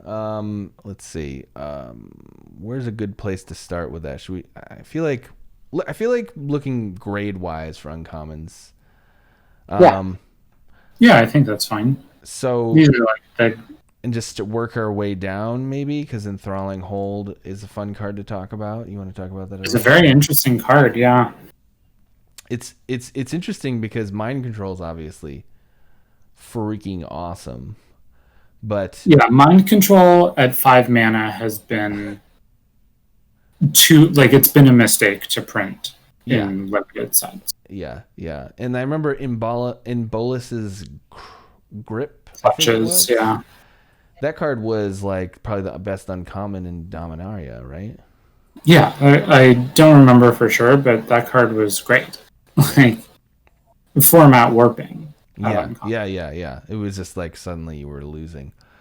But this is interesting, right? Because you can only play it on something untapped, which is usually, unless you're doing it the turn that they play it, they're usually attacking with the thing you want to steal the most. They play their Colossal Dreadmaw, maybe you steal it with this. I think the only turn cycle they've attacked you with the Dreadmaw, and you can no longer steal it. You're just never going to have a chance to. Yeah, unless you look at that Kraken down there that we have at C+ right now. I think that's the most reasonable way to cheat. I didn't read that this says tap or untap. That's crazy. That's I did not very know that. cool. Instant. You can, if you have an instant speed draw, you can untap it. Yeah. Wait, Can this fizzle the mind control? No, so If you it's untap? the way that it's worded. It says you can't choose an untapped creature as you cast it, but if it Oh, becomes okay. tapped, it's still a valid target. It's just the casting trigger. So that's worth noting. If you have a way and you're going to untap your creature anyway, just go ahead and do it on your turn at sorcery speed. Yep. Yeah, That's it's like that's hard. It's hard to imagine that this card is not good, but it does. There is like a little thing in the back of my mind that's like, there 2 or 3 weeks in, it's going to be like, that card's not that good.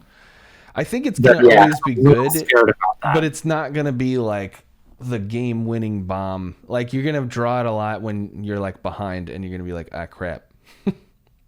Right, you can't ever get a blocker with it. You can't ever get their last blocker out of the way with it. Yep. But it's still just a 2-for-1, and 2-for-1s are really good in core set. Yeah. Especially. Yeah. One card I want to talk about is this like whale guy on that's a B-.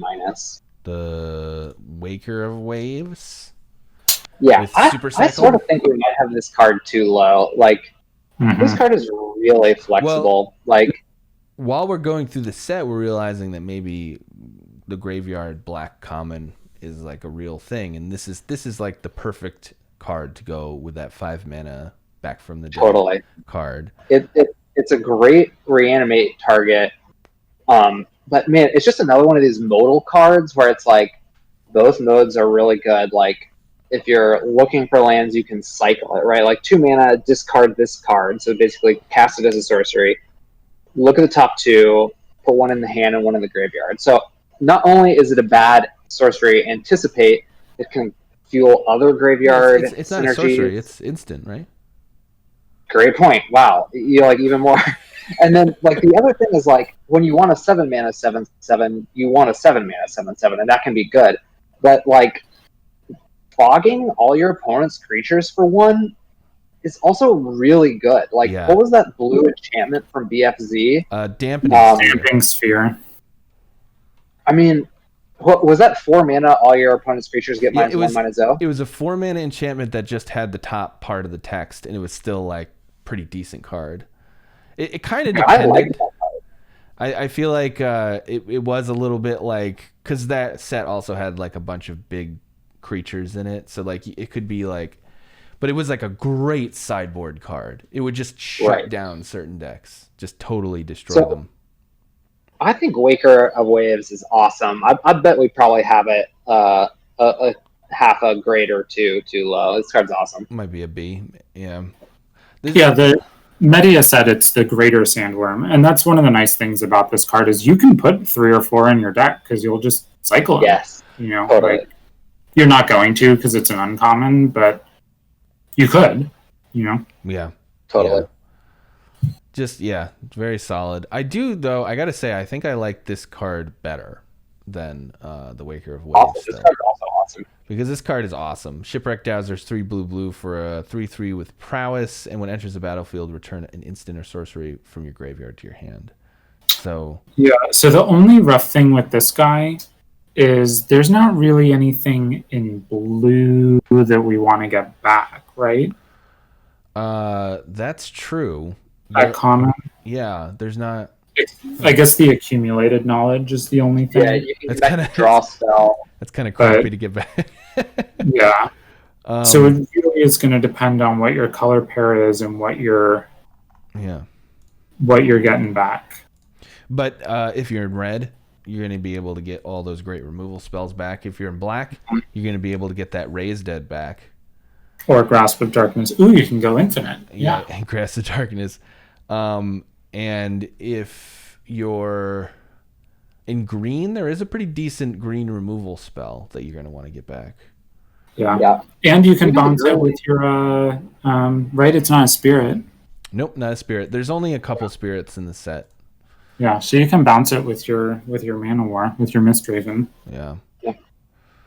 I think maybe we have Tide Skimmer a little too high, potentially. That's probably my fault. I like it. But 4 mana 2/3 is like, what's a 4 mana 2/3 flyer? Just like a C. I guess. Yeah, it might be a C minus sometimes, because usually it has something else, like Alabaster Kieran had Vigilance, Yeah. and that was probably just a C. Yeah. Volpakite had an aura mode. Yeah, Yeah. Okay. yeah. So I think it's a C minus. So unless you're triggering it most of the time, then I think it's probably just a C plus. This probably should be a C plus. I don't. That's probably about fair. Yeah. Maybe, But it is nice they can trigger immediately, and it is going to synergize with your Laura Scare Quaddles. What is kind of bad is it doesn't trigger with the green Vigilance uncommon. Like, it won't get Vigilance before you attack. right. So that's kind of annoying. Good night, Media. Thanks for hanging out. So yeah, is there anything else worth talking about? Maybe we should bring up Jeskai Elder just to. Yeah, do you want to fight about this one, Bert? Bert's Sure. bloodlust. This is a card I like a lot. I mean, also after seeing in this stream the Izzet stuff laid out, it does feel like that's going to be a deck. It is almost a little bit of a red blue card. Like, I'm not super excited about this in like Simic, for instance. Although it really does turn on some of that stuff, but It wears Bite the Week really well. Yeah, it wears a rousing read really well. Mm-hmm.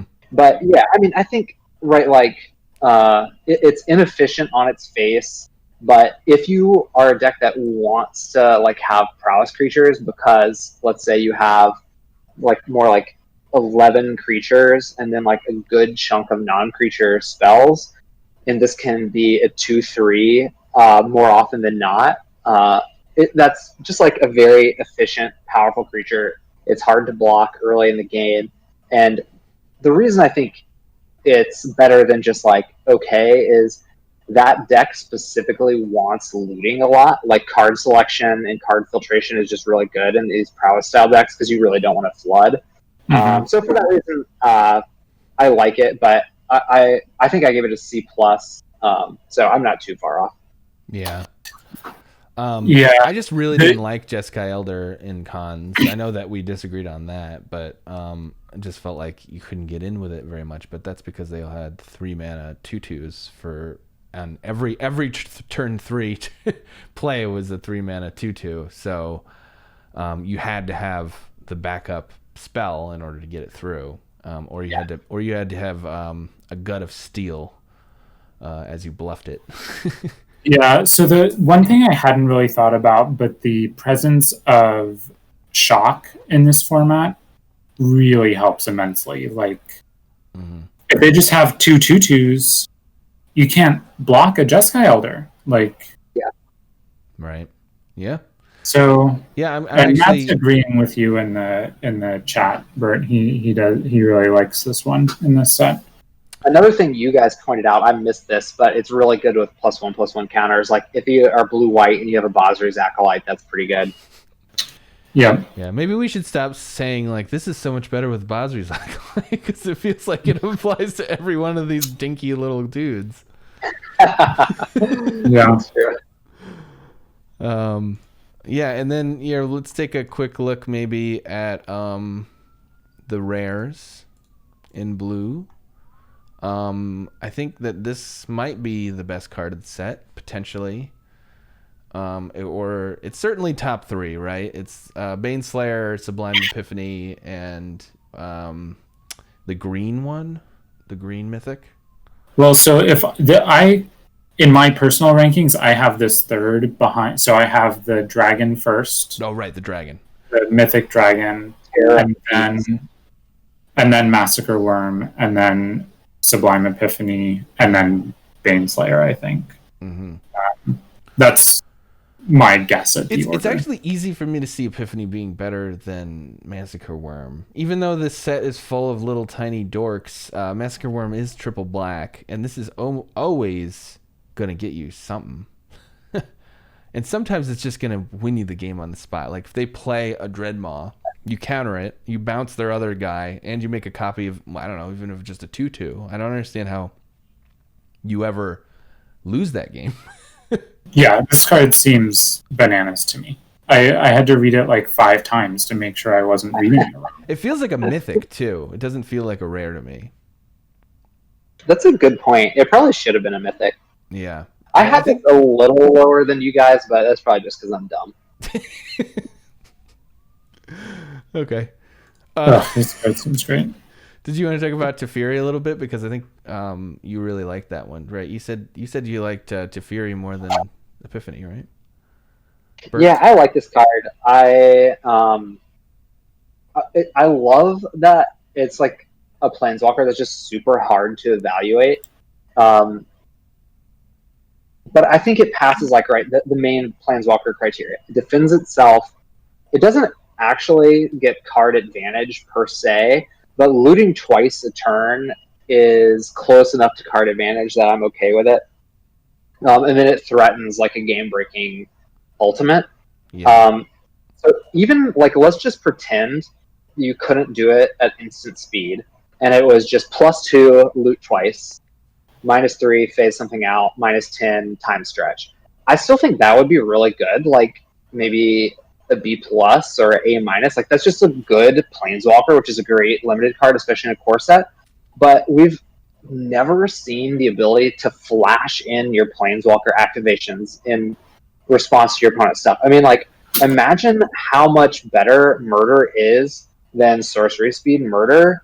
Yeah. And that's Yeah, what that's the Fairy true. offers. It's just right, like their haste creature, their rousing read to attack Teferi over your ground blockers. Like none of that stuff is going to cut it, and I just think Teferi will just take over games. But here's what I think. I think phasing is much more comparable to Frost Breath than Murder, right? I mean it's actually literally exactly the same thing.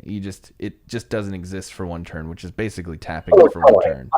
I'm not comparing Teferi's ability to murder. I'm just saying that. No. I'm saying like sorcery speed Frost Breath is like unplayable, whereas instant speed Frost Breath is like potentially playable. Is what I'm saying. You know, I see that the difference is just saying like, I think with Teferi, I don't know. I think it's really, really quite good. I just don't think it's like unbeatable, because in order to phasing something out only removes it temporarily.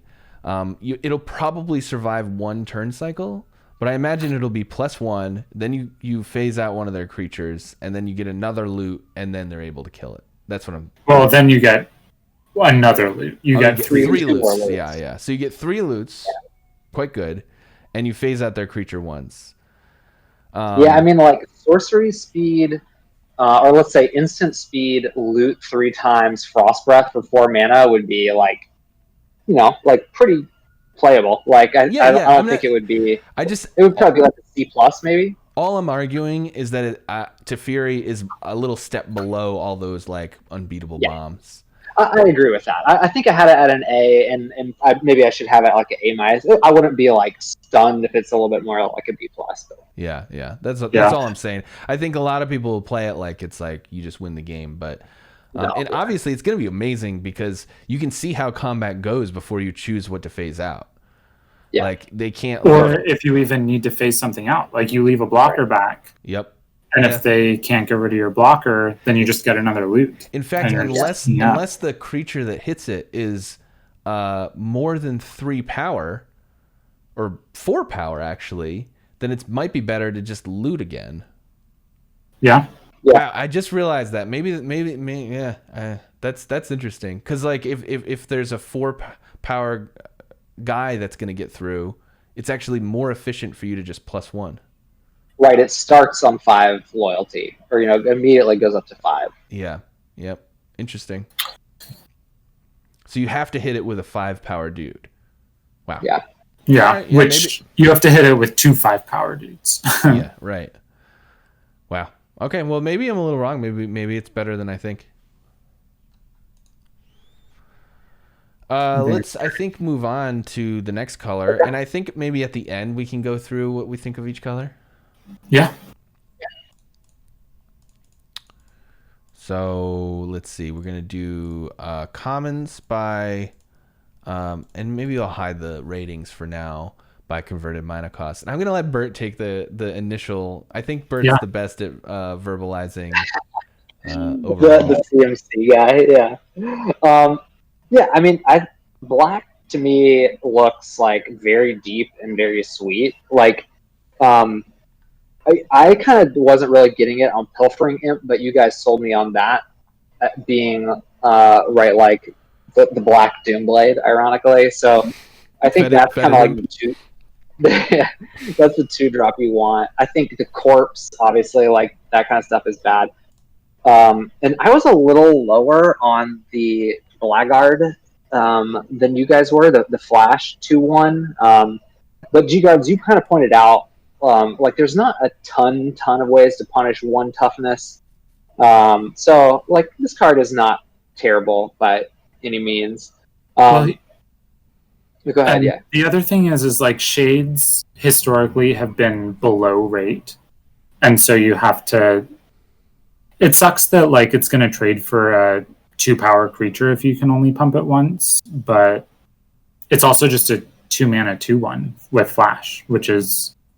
I think that's already pretty good. Yeah. Yeah, which is already fine. Like you're not going to play it all the time, but it's fine. The other thing that there isn't mana sinks in this format, I think, is like there aren't very many. So if you pay 6 to make this into a 4/3, I guess that kind of sucks, but well, upgrade your 2-drop to a 4/3. Yeah, but it is going to be something that you're going to have, like, assuming it's a card that gets played, you're going to have to think about it in the late game where you're like, if you're in top deck mode, you're like, oh, do I want to be leaving no blockers back when they could just flash in a Blackguard and kill me end of my turn? Yep. And plus, I don't think I've mentioned this card yet, but Basri's Lieutenant's really good on Black. I'm in for it. All right, sorry. But yeah, I mean, it's like my thing with it is it's a little just fragile, and that's kind of like what's going on with Black's creatures. Like the efficiency and the power isn't coming into creatures. Like Deathbloom Thallid has always been sweet. It was good in the mini area. It'll be good here. I think that like 3/2 for 3 with upside is probably just like good in this format. It was good in the last format it was in. And that format was probably way more powerful. Yeah, it was probably better than that because it was like a fungus theme in Dominaria. Is that what we're talking about this, right? Yeah. Exactly. And I think here it's like there's a morbid theme and there's maybe a bit of a sacrifice theme. It plays into both those, but so I think Black's creatures are a little derpy, but you make up a lot of ground by just having Grasp of Darkness, which I think is just excellent. Yeah, and when that Crypt Lurker is good, it's going to be really good. Like, feels weird that the best common is like not going to be up for debate. I love that. I love when these like powerful removal spells aren't splashable. I feel like that's such a good thing for a format. I thought I think that Ikoria would have been a better set had Blood Curdle been 2 black. I agree. Probably. I'm not sure why they made the decision to make it 3 black, to be honest. Yeah, so I hadn't thought about playing Deathbloom Thallid on 3 and then getting to attack with it. And if they trade for it, then you traded for a creature, you get your Saproling, and then you just play a Crypt Lurker and sack your Saproling. Like that seems like very strong to me. We'll look at Crypt Lurker. Yeah, I pulled it up here. But yeah, you sacrifice a creature to draw a card, or you discard. Yeah. Oh, you discard a creature card. Okay. Mm-hmm. Yeah, discarding a creature card is a little sadder, but you could discard the black uncommon that you can get back from your graveyard. Mm-hmm. You could discard the thing that you want to reanimate.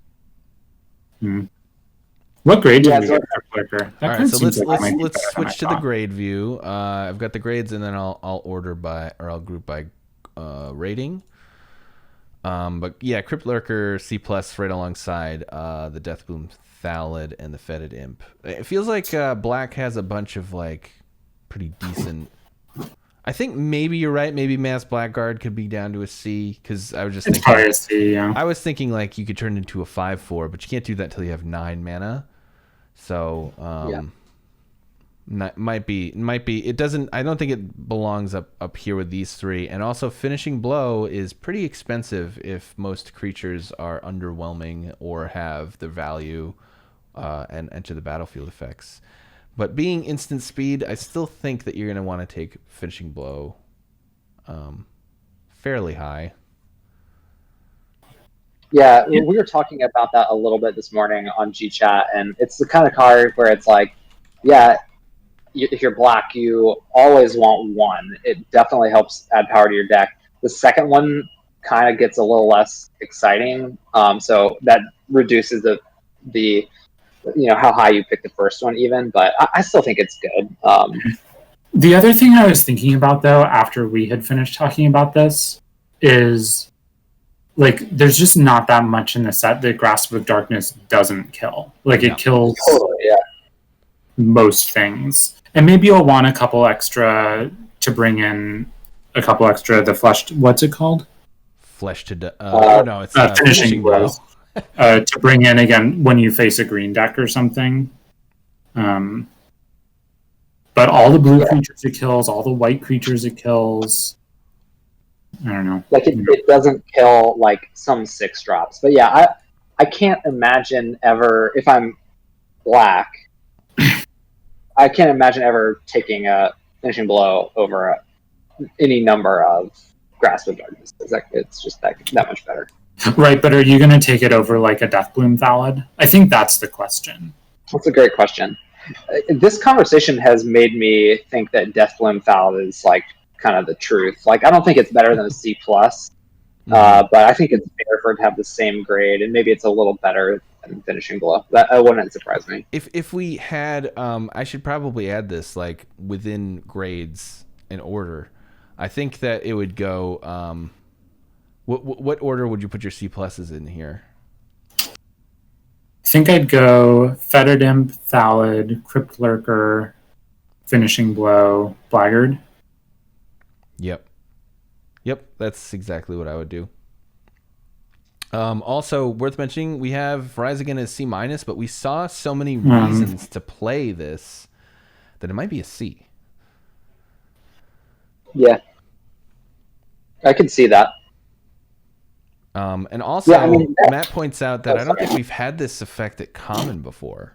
I was going to say, this 5-mana Reanimate has always been uncommon, and it used to be kind of thought of as being like quite good. Like just pure Zombify was sometimes kind of too good for limited.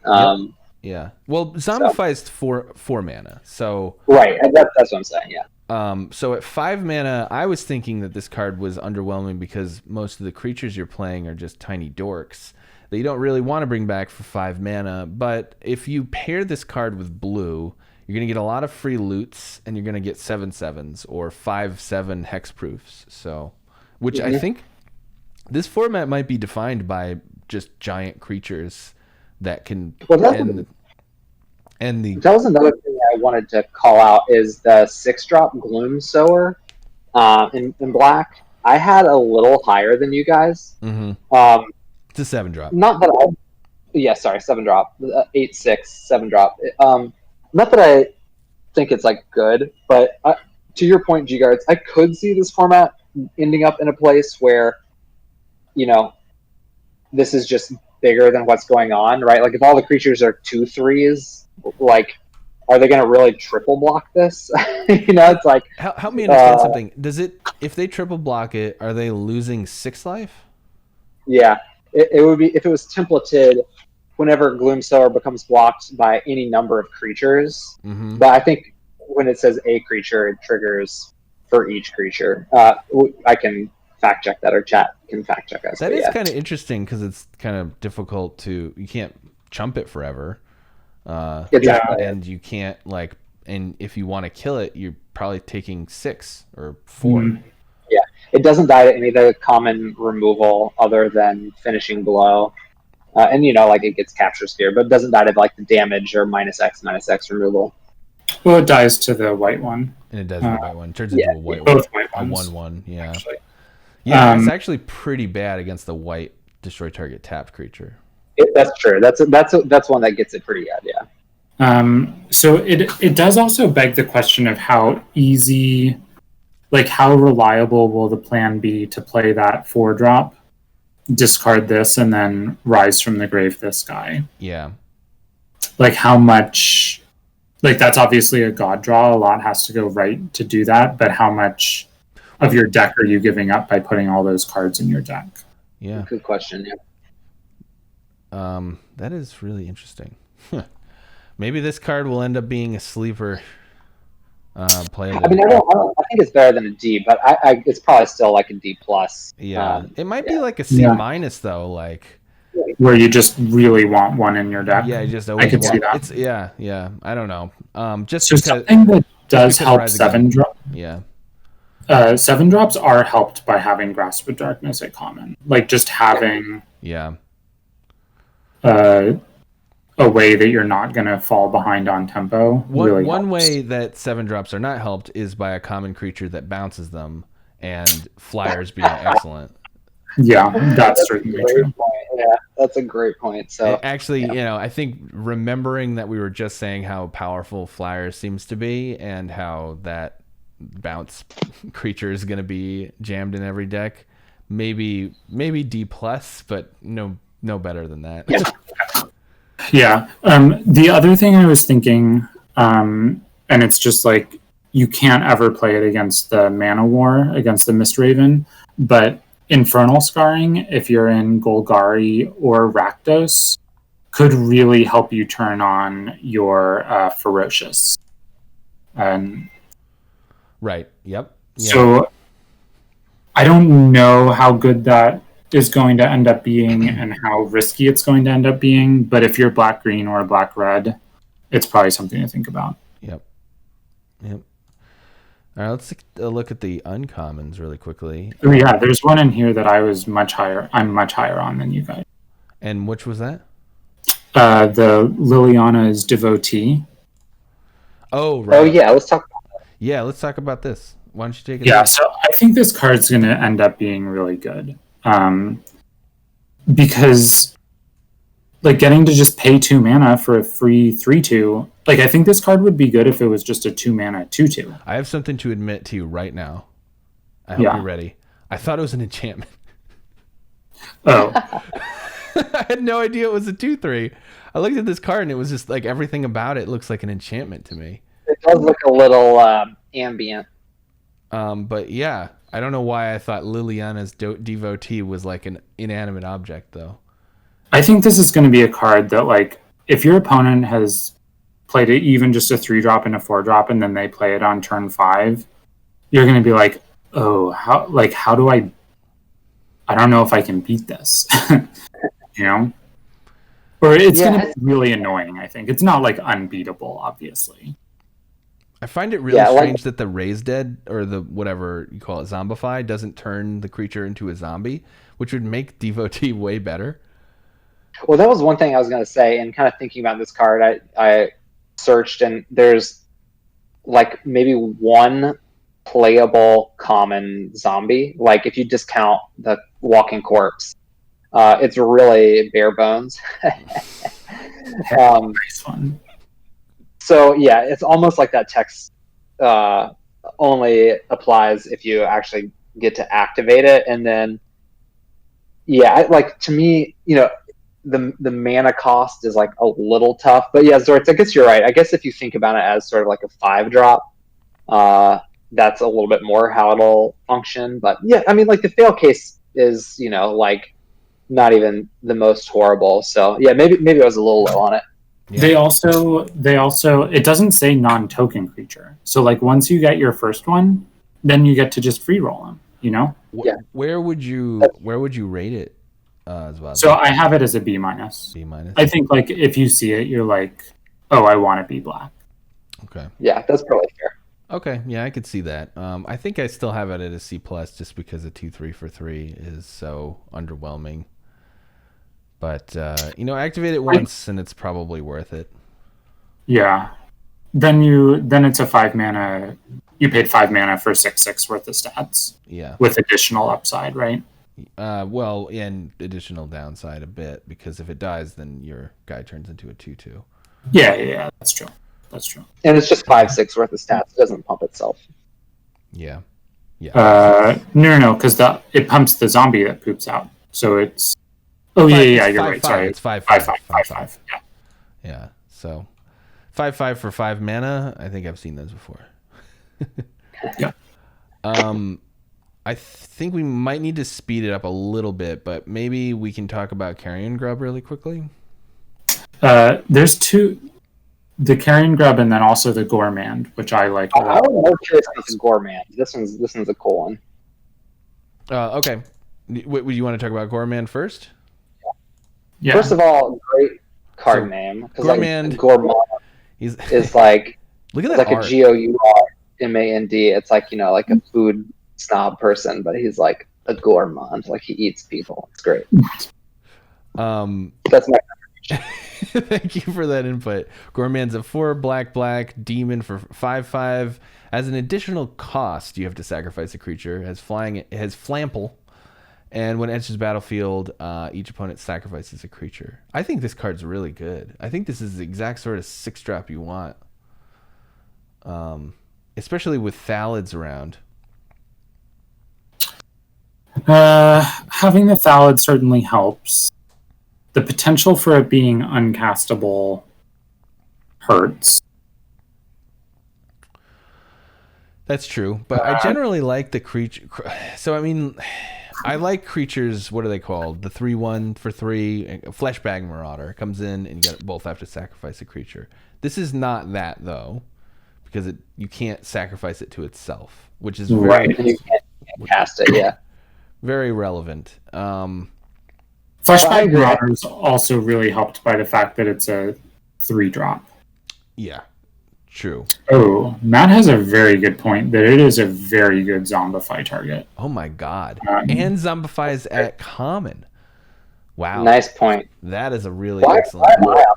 We should replace me with Matt immediately. But I don't think you see, like, you guys had this at B-, and I think if you're seeing this and you're like, oh, I want to be black, I don't know, that seems like it's like doing it wrong to me. It seems like you build around it. You just make sure you have enough dorks that you don't mind sacrificing like Thalids or I guess maybe because there's only really Thalid and there's not really a lot of there's not a Raise the Alarm or whatever. Yeah, but it's also like a 6-drop, so if you're getting beaten down and then they just mana war it, Yeah, and there's a Mana War. Okay, yeah, you may have convinced me that it's less good than I thought. I definitely thought it was B range, but I could be convinced down to C+. It's a good point. I could see C+ for this thing. Yeah, I have it at C-. I think it won't necessarily even make your deck all the time. Yeah. But I guess we'll see. Yeah, I guess we will. And just, I guess, really quickly, because we disagreed on Carrion Grub, I thought Carrion Grub was pretty likely to be a 4-mana 3/5 or 4/5 even. But maybe that's not right. I guess it is when you're black-blue and you're able to throw. I mean, it could be a 4-mana 7/5 if you have that whale, right? Yeah, and God, can you even block or attack into it if they have an active of the uncommon? Yeah, any looter, you can't really attack into it because, I mean, 5 toughness survives Grasp of Darkness too. So, yeah, that's true.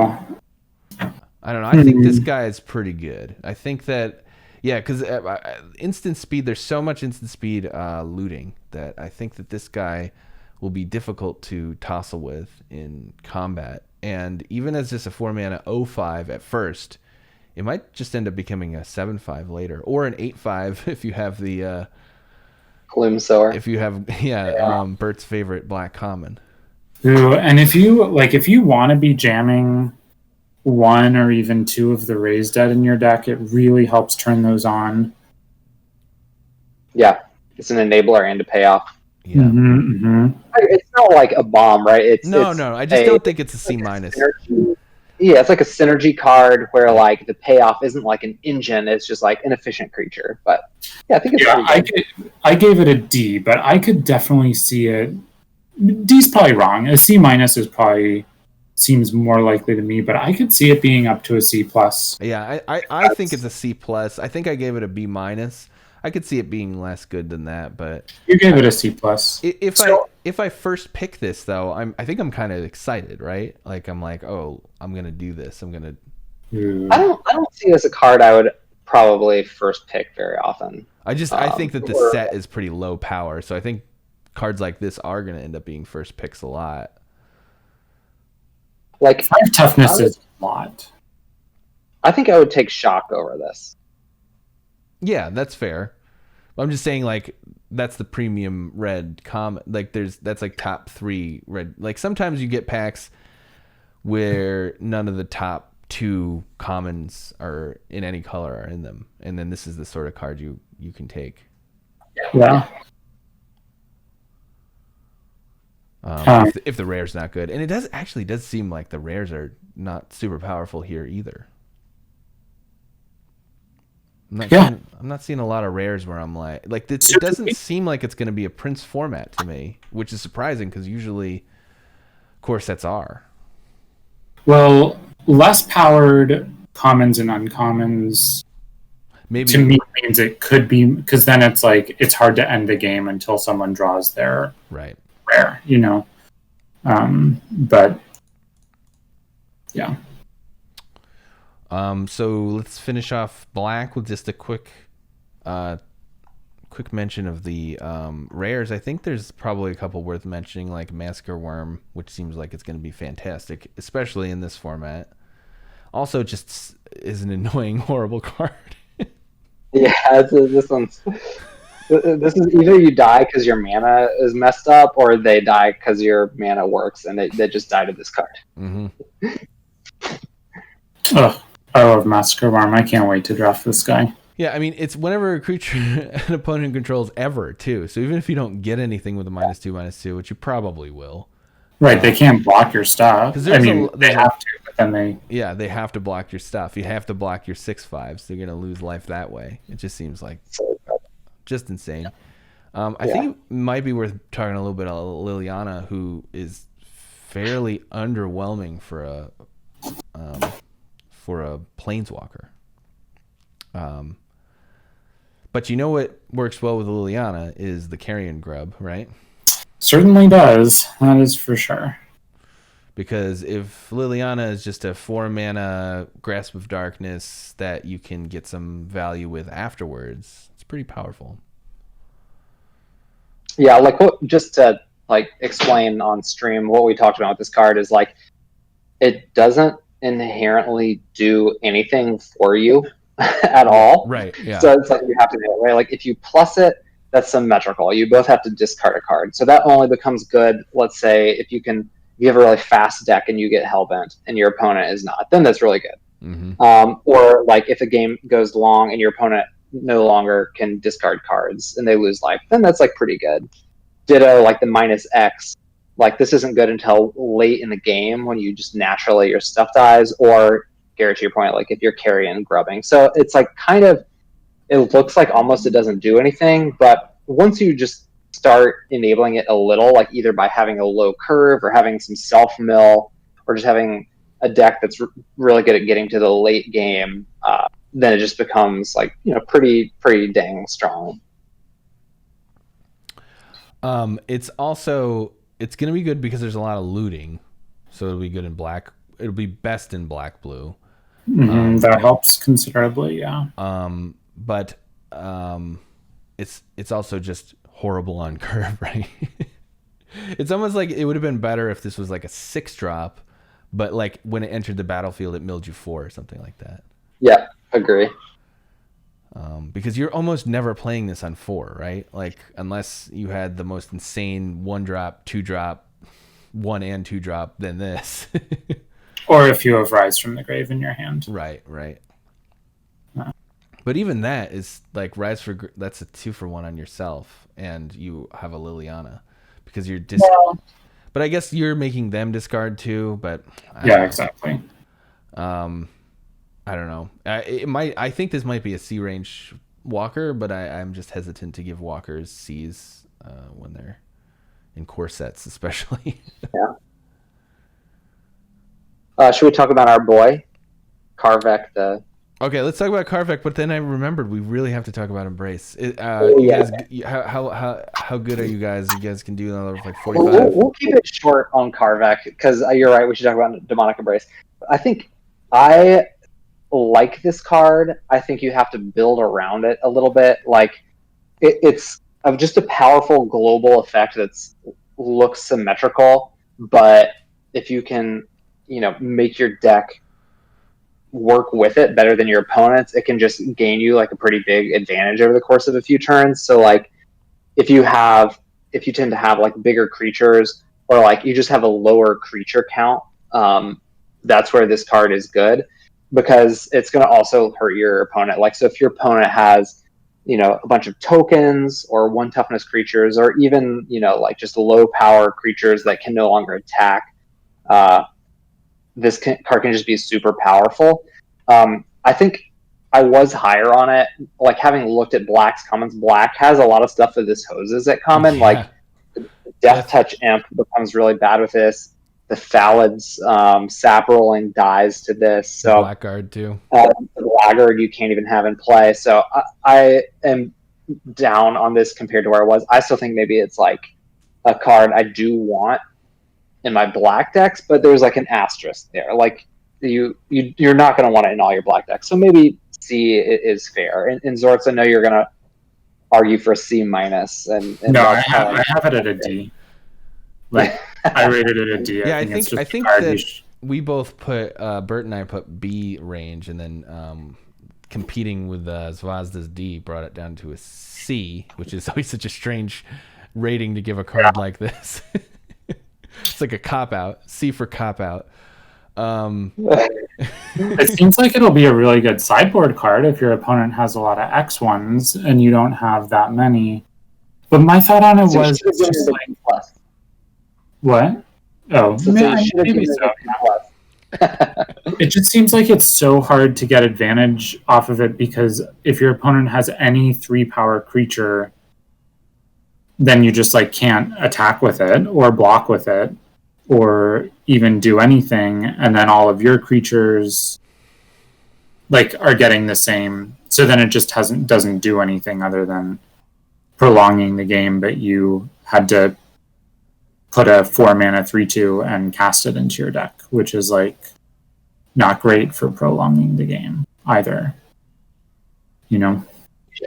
I guess this might just be one we'll have to like see play out more, but it'll be an interesting one. Either way, I totally agree. It's not something to just like slam.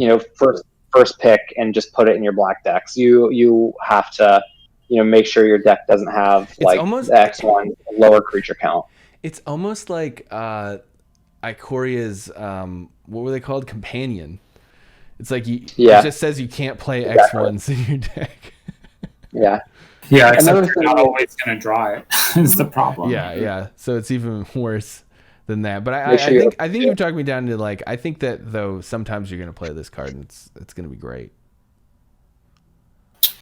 Yeah, I think if you're Golgari, then your grade moves up probably fairly significantly. I think it's good as long as actually, or makes your shocks and Dragonfires better, but. As long as you don't have too many cards that care about having 4 power, because then it hoses those. That's true. Let's move on to an even more exciting argument card, Demonic Embrace, which I personally think is a win condition on a card. It basically gives your creature enormous stat boost and flying, and then you can pay 3 life and discard a card, and it's free, right? You can cast it from your graveyard by... in addition. You still have to pay the 1 black. Okay. But basically, you just turn all your thalids, your thalids or your 3/2s or whatever into 6/4s, and you try to win the game by casting this maybe 2 times, 3 times. And I think Zvazda disagrees, so let's let him lead this one. Yeah, I mean, I don't know. It's possible I'm wrong about it. It doesn't seem like the type of card that I'm going to take a risk on. Like, I'm going to wait for stuff to settle out because I'm just so nervous about putting it on my creature and then getting it capture sphered and then getting it fate sweaters and then getting it bounced by a Mistraven, and paying 3 life and discarding a card is like a huge cost, you know? Like, it's going to be very hard. It's almost like if you play it and they have an answer immediately, then you're probably going to lose because you don't get the tempo hit off of it. And they do get the tempo hit off of it.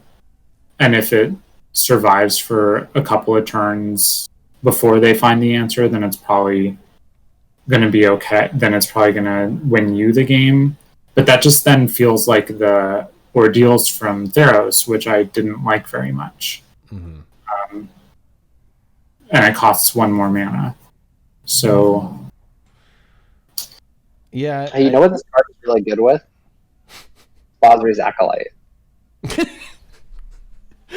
it gets lifelink. Because it gets lifelink. Yeah, you gotta recharge your all life total. Yep. Recharge your health. Oh, that is true. I do kind of like that. And there is a black 4/3 with lifelink. If you put it on here and you swing it with it once, that is big game. You can put it on that 1-drop with lifelink. You put it on that 1-drop with lifelink. Now we're talking. That's real magic. This seems like a textbook card to me that people are going to lose to. It's going to be very frustrating, and they're going to call it a bomb. And it's like, just build a good deck, and you'll be able to beat this card. You know, that's what it seems like to me. I guess I just think that, like, if they capture sphere your creature, you know, like black has so many, like, just you can sack your creature, and then it's just sitting in your graveyard. It also is a pretty cool card to never cast for the first time. It's a cool card when you're looting. You loot it away early, and then there's a board stall, and then you just pay 3 life, turn your, I don't know, your 8/5 into a 11/5 and win the game. Like, it just sits there waiting. The demon sits there waiting to give you your creatures a hug until you're ready. Paying 3 life and discarding a card just seems like so much. Like, that is... It doesn't feel... I don't know. I guess it doesn't feel like that much to me in a board stall. Like, generally a board stall, it's like you both have 4 dorky guys and you can't get good attacks. But you're not, like, necessarily you're not going to lose all of a sudden. Yeah. I mean, as long as it's a board stall, you didn't stabilize it 3 or less life, which also happens, right? I mean, you're not wrong. The three life is what gets me with this card. It's not the discarding a card. That's what I want to drive home, though. Like, discarding a card to play this doesn't feel bad to me. It's the 3 life. It's also, discarding a card is not inherently card disadvantage. You're getting your creature killed and this killed by... You're right. So it's every time you recast it, it's like not card disadvantage until your dude gets killed. But yeah, I mean, Zords, I totally agree. This is not a card I'm like excited to pick really high. It's more of a card that I kind of gave a high grade because it's like it's just going to be a nightmare. I'm going to lose to it a lot. Like, It's almost like, the risk inherent in just casting auras is always there. And even when auras are really powerful, they usually get a low grade. But this is like, the risk, I think, for this card is somewhat mitigated by the consistency that's built in and being able to replay it, even at a high cost.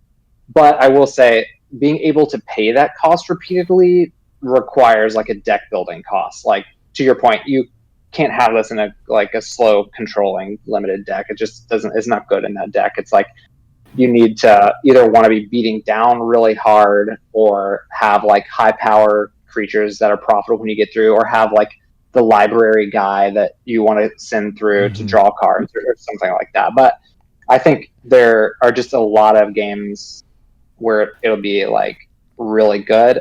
But I agree, there'll be a lot of games where it'll be really bad too. So Yeah.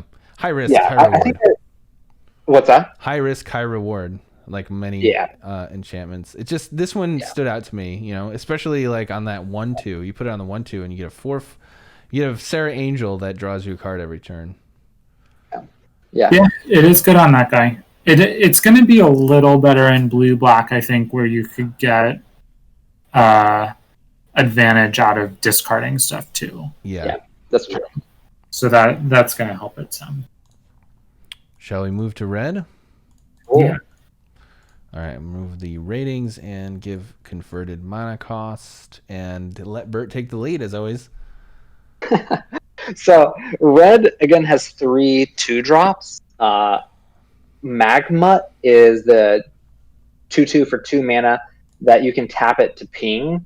And that's like the good one. I think this one's really sweet. The other 2 are a little less exciting. But I think, Hubble Fiend is like really good if you're using it to enable and is always playable, but just a little wary of 1 toughness guys. At 3 mana, Spellgorger Weird is sort of like the premier 3-drop, with like the Onaki Ogre being a really bad one. Then at 4 mana, there's like 2 really different cards, with Turret Ogre being really good for enabling Ferocious. And then I think we can talk about how good this card is, but there's the Make 2 Goblins with Prowess card, which is kind of like a Spells Matter / a Go Wide card. And then the 5-drop Pitchburn Devils is, just like a really solid 2/4 potential card. So I think red, like the 2-drops are a little like sad and dinky, other than Magma, but there's some pretty good stuff at the other CMCs. But I think red is really about just how good and deep the removal is, and I think it's really good and really deep. Well, so there is another 2-drop though, which is the Goblin Arsonist, which I think is pretty good actually. Yeah, that's fair. Yeah, what grade did we get? Well, we can get into grades, but because you're right. Goblin Arsonist can trade with other 2 toughness creatures on offense or defense, so it's playable. Yeah, and sometimes it can, like, if they have any X ones, they just can't attack into it. Like, I don't generally like this sort of card though, because it doesn't hit hard. Like they just generally, like if you attack with Arsonists, they're just taking an extra 1. So it's more of a defensive card most of the time, I think. Yeah, maybe my memory on Arsonist is wrong, but I gave it a C+. I feel like I remember this guy being pretty good and pretty annoying. We've had like a version. It's like Festering Goblin is like the same thing. But I guess no, it wasn't. That's what I'm basing my Arsonist. I mean, like Festering Goblin was fine, but it was like a C-. It's just worth noting that Arsonist kills a 1 toughness 2-drop in all the colors except green, I think. Like black has the Blackguard, white has the 3/1 dog thing, blue has the Keen Glider. I can't remember these cards' names. And red has the 2/1. Yeah, and then red has the Hobble Fiend. Yeah, no, you're right. I guess there's more 1 toughness than I realized. It's also really good with the black combat trick that we didn't really talk about. Oh, that's true. The Death Touch. Oh, you can give it Death Touch. Okay, yeah. It's kind of cool, but still pretty hard to get a 2 for 2 with, right? You got to get probably 2 for 1 yourself to kill something. It's kind of like a mutual destruction. Yeah. But you gain 4. Or gain 3. Awesome. Or is it red is interesting. Oh, sorry. I was going to say red is interesting in that I feel like you get, and we can look at the grades, I guess, but I feel like you always get into red via the removal because Dragonfire is so good and Chalk is like so solid. And then once you're in, it's like going to be an interesting color to draft because there's like plenty of options at 4 and 5, but the question is really locking in the 2 and 3 drops. And so I think Spellgorger Weird is going to be just like a really high pick in red, and I think red blue is probably going to be pretty like one of the things you want to be doing when you're red, because like there's really nothing else to be doing it on 3 mana in red. Weird was really good in War of the Spark. It was one of the premier commons, I think.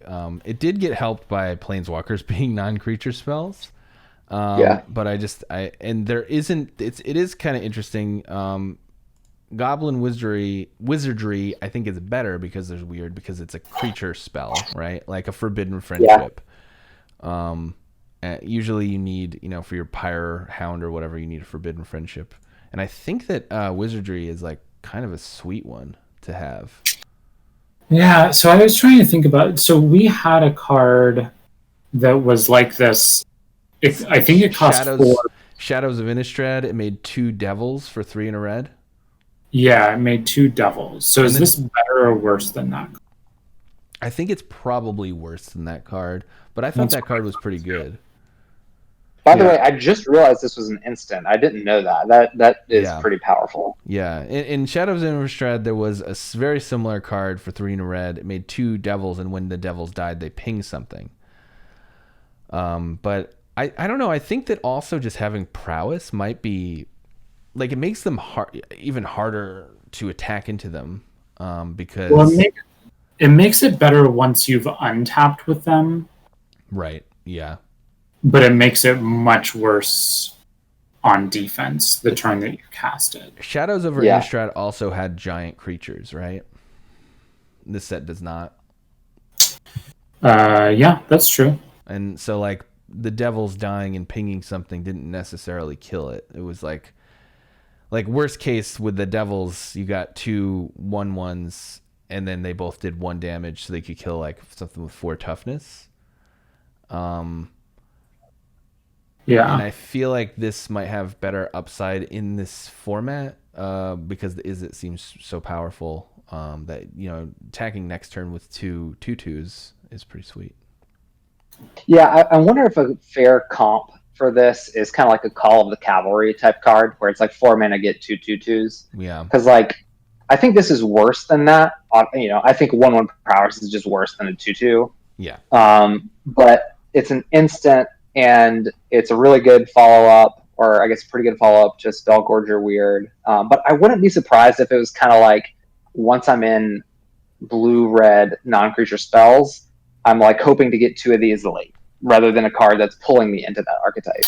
Yeah, that seems about right to me. What does seem really strong is getting it back with either of the Archaeomancers, either the Izzet spell or the 3/3. Mm-hmm. Yeah.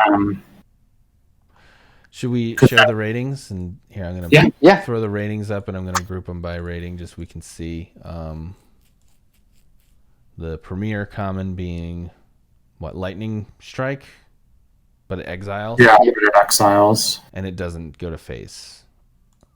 And then a bunch of like decent creatures and shock. Maybe shock might be even a B- in this format. It could be. Yeah, there's a lot of tiny stuff. Yeah. C+ is a little high on Pitchburn Devils to me. I agree, especially because, as I was kind of alluding to, it's like there's also Turn to Slag, and it's like, if you don't get a Pitchburn Devils, you'll get another 5-drop that's good. Yeah, I guess also just having Scorching Dragonfire makes Devils a little worse. But what I was thinking with my high grade on Devils was just, if everything's small, it's a 2-for-1. True. That is true. And in Black-Red, you have the 1 mana Altar's Reap that... Yep. Yeah, and just in general, like, Sacrifice seems to be fairly supported. If you have the 4 mana sack a creature, draw a card creature, like, that's pretty cool if you can just kill their Basri's Lieutenant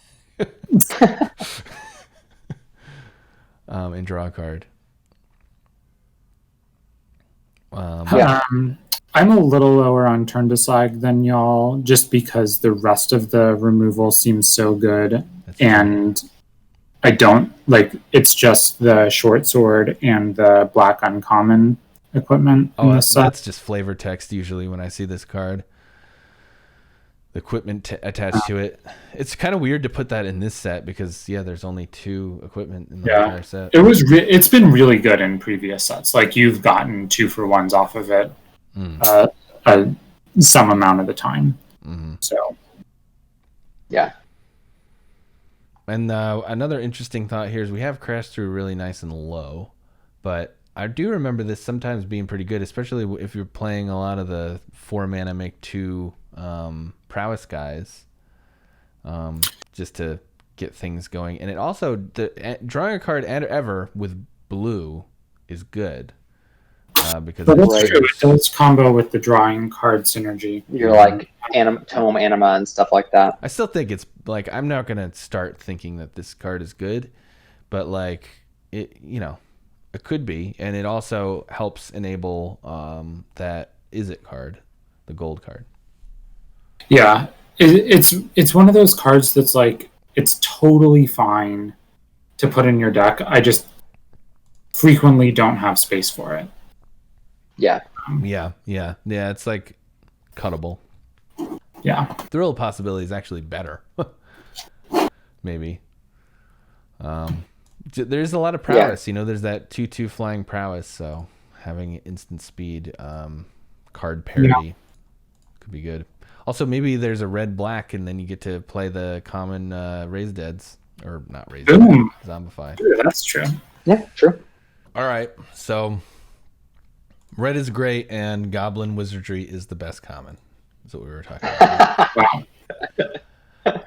I do love the art here. It looks kind of like he's farting a lightning, but I think he's doing it between his legs. I don't know. I had the same question. Yikes. Not Quiet. How uncouth. Let's look at. Should we look at the uncommons? Sure. Just catching up there. All right, yeah. So let's check out the red uncommons. And there's a really good one up top. Soulseer. I love permanent losing indestructible. There's something amusing to me about something losing indestructible. Well, the art really masterfully conveys like exactly. So, what would it mean to lose indestructible? And then you look at the art and you're like, yeah, that's what that would look like. Yeah. Right. It would look like this poor guy. The presence of Soulseer also affected my turn to slag grade, for whatever that's worth. That is fair. Yeah. I guess like turn to slag is like when red has too much removal. You're just not going to want to take the bad one. Yeah, exactly. There's a lot of payoffs here. I did want to talk about 1 or 2 of the cards specifically. Why don't we start with Havoc Jester, though, which I think is really good. It seems like one of the more powerful cards to me.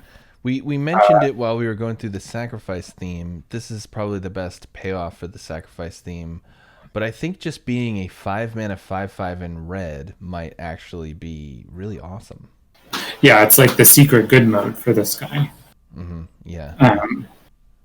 And single color. Again, it's just like it's a 5-drop, so that's the scary thing. Right. If it does bounces. seem like it does seem like if you're in red, this is the one you want. I do think that the 3/2 that bounces something is going to be pretty bad against shock, though. It's probably worth a mention when I was thinking about the 3/2 bounce. I can't remember what it's called anymore. Ghostlight? Yeah, Ghostlight. I think that shock is really going to turn the whole like value get for tempo swing off. That's true. Because you paid 5 mana and maybe they bounced your creature, but you killed their threat. So for 1 mana, yeah. One of the reasons that card might be a little worse. And then you just replay your Jester. What's the what are the sack enablers again? So we can switch to that view. Yes. Sorry, I just don't have a good conceptualization of that. Enablers, and there's nothing else. No, this is just uncommons. Yeah. So there is Heartfire Emulator, which seems decent. Uh-huh. Yeah, that could just end the game. Crypt Lurker, Yeah. Bronto, Hobble Fiend at common though. That one might be. Yeah, Hobble Fiend at common is the big one. Yeah, that feels like the one thing biggest that one. hurts a little with the Devil is there's no Evolving Wilds or Traveler's Amulet that you just kind of like get for free as part of your mana base at common and uncommon. Yep. So you have to be doing like the black-red thing. It's not like that card is ever very good in green-red, but I still think it's really good. But we didn't talk about this school, which seems like the only lifelink payoff, the life gain payoff to me.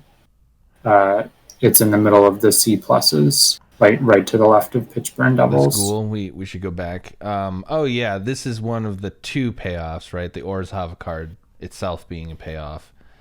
And, this guy, it just didn't seem like it was that easy to gain 3 life often enough. Yeah, I don't know. This is just the only one that I looked at and I was like, oh, that seems worth it. Like, yeah, no, it does seem worth it to me, but the problem is like it just seemed like it was difficult to enable gaining 3 life in a turn. What's weird is that there's like gain 1, there's gain 2s, but there's no like gain 3s. There's gain lands, so maybe it's encouraging you to play a gain land, like save your gain lands until you can do that plus gain 2. Point. I don't know. Seems brutal. Yeah, I think that you're just. It seems to me like obviously this card's gonna be awesome if you can regularly do it, but there's not even a creature enchantment that gives lifelink. There's just that's a good point. There's not, or like in Ixalan there was a life gain theme and there was just a 2 mana 2/2 with lifelink, but that doesn't exist here either. Yeah, lifelink is on nearly any like it's only on 1 creature I think at common. And it's the 4/3 for 5. Yeah. Other than a 1/1 for 1, which obviously we're going to play. But yeah, I think Pitchburn Devils. You've got Village Rites, and the Cauldron, which is kind of a miserable card. That's a lot. That's a big cost. It's weird that you have to tap it instead of just paying 2. Because we've seen this card. We've seen this card before, but it didn't tap. It was an enchantment. I forget what it's called, though. And it wasn't very good, right? Yeah. So I maybe I'm thinking that the whatever it's called, we were just talking, Havoc Devil is a little better than it is, but just being 5/5 in red for 5, that alone felt like it was pretty good. Red doesn't get those. Yeah, it just doesn't get big creatures for 5 mana. Yeah.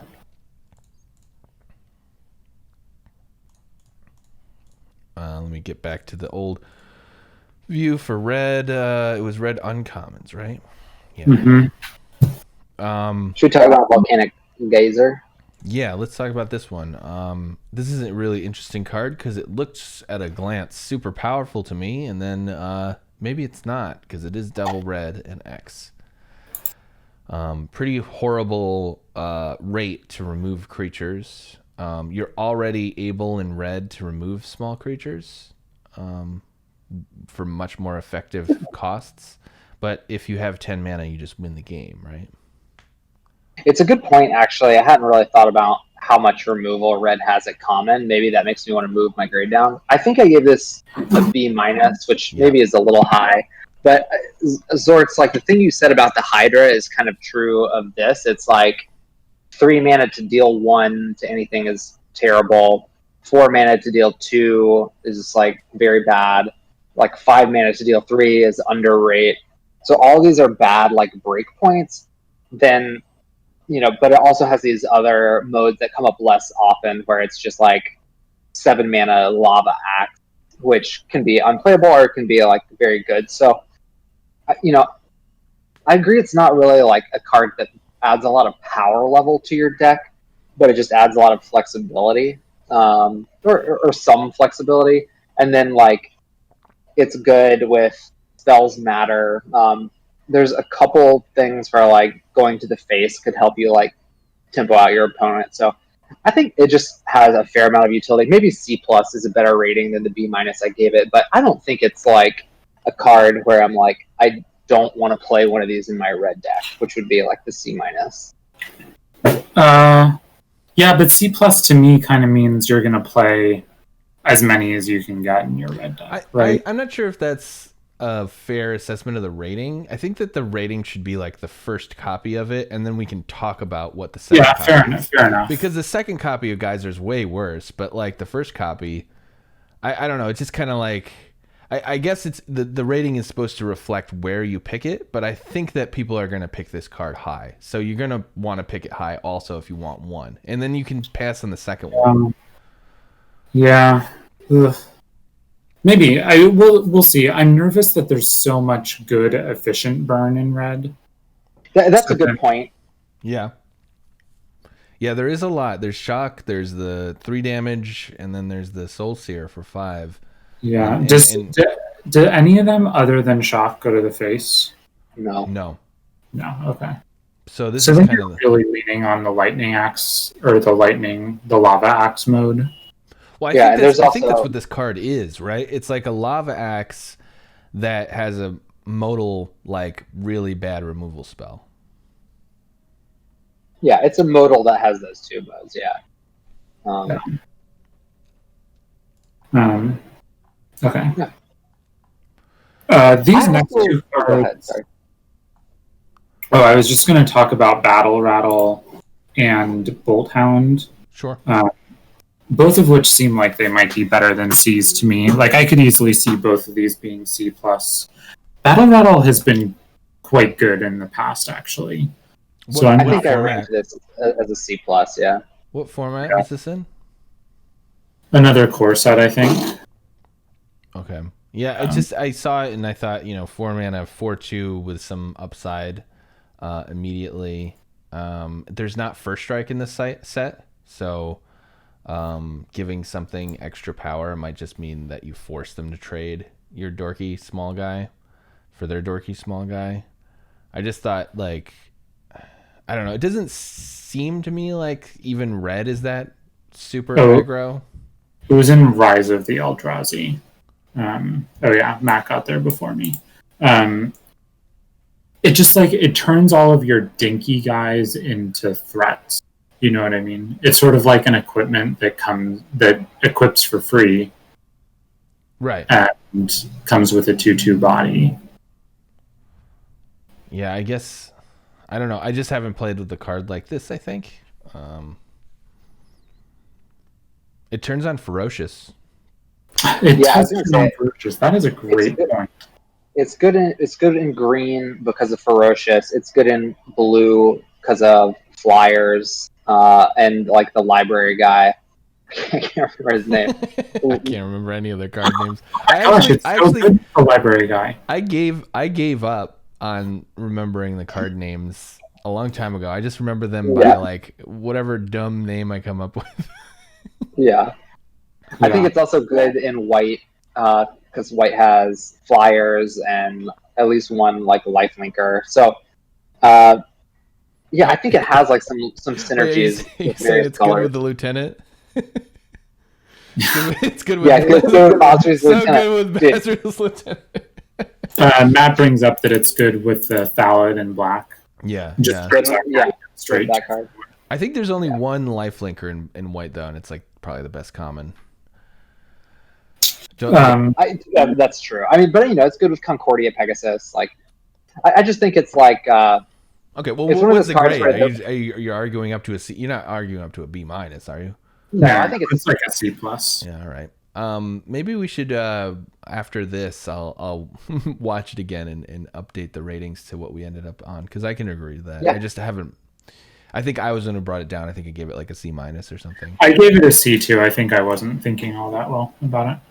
And you want to talk about Bolt Hound as well? Oh, I think this one's a little worse than the other one. I'm just scared about this card. There's not that much token making in this there's not like a raise the alarm. I think this would be way better if there was.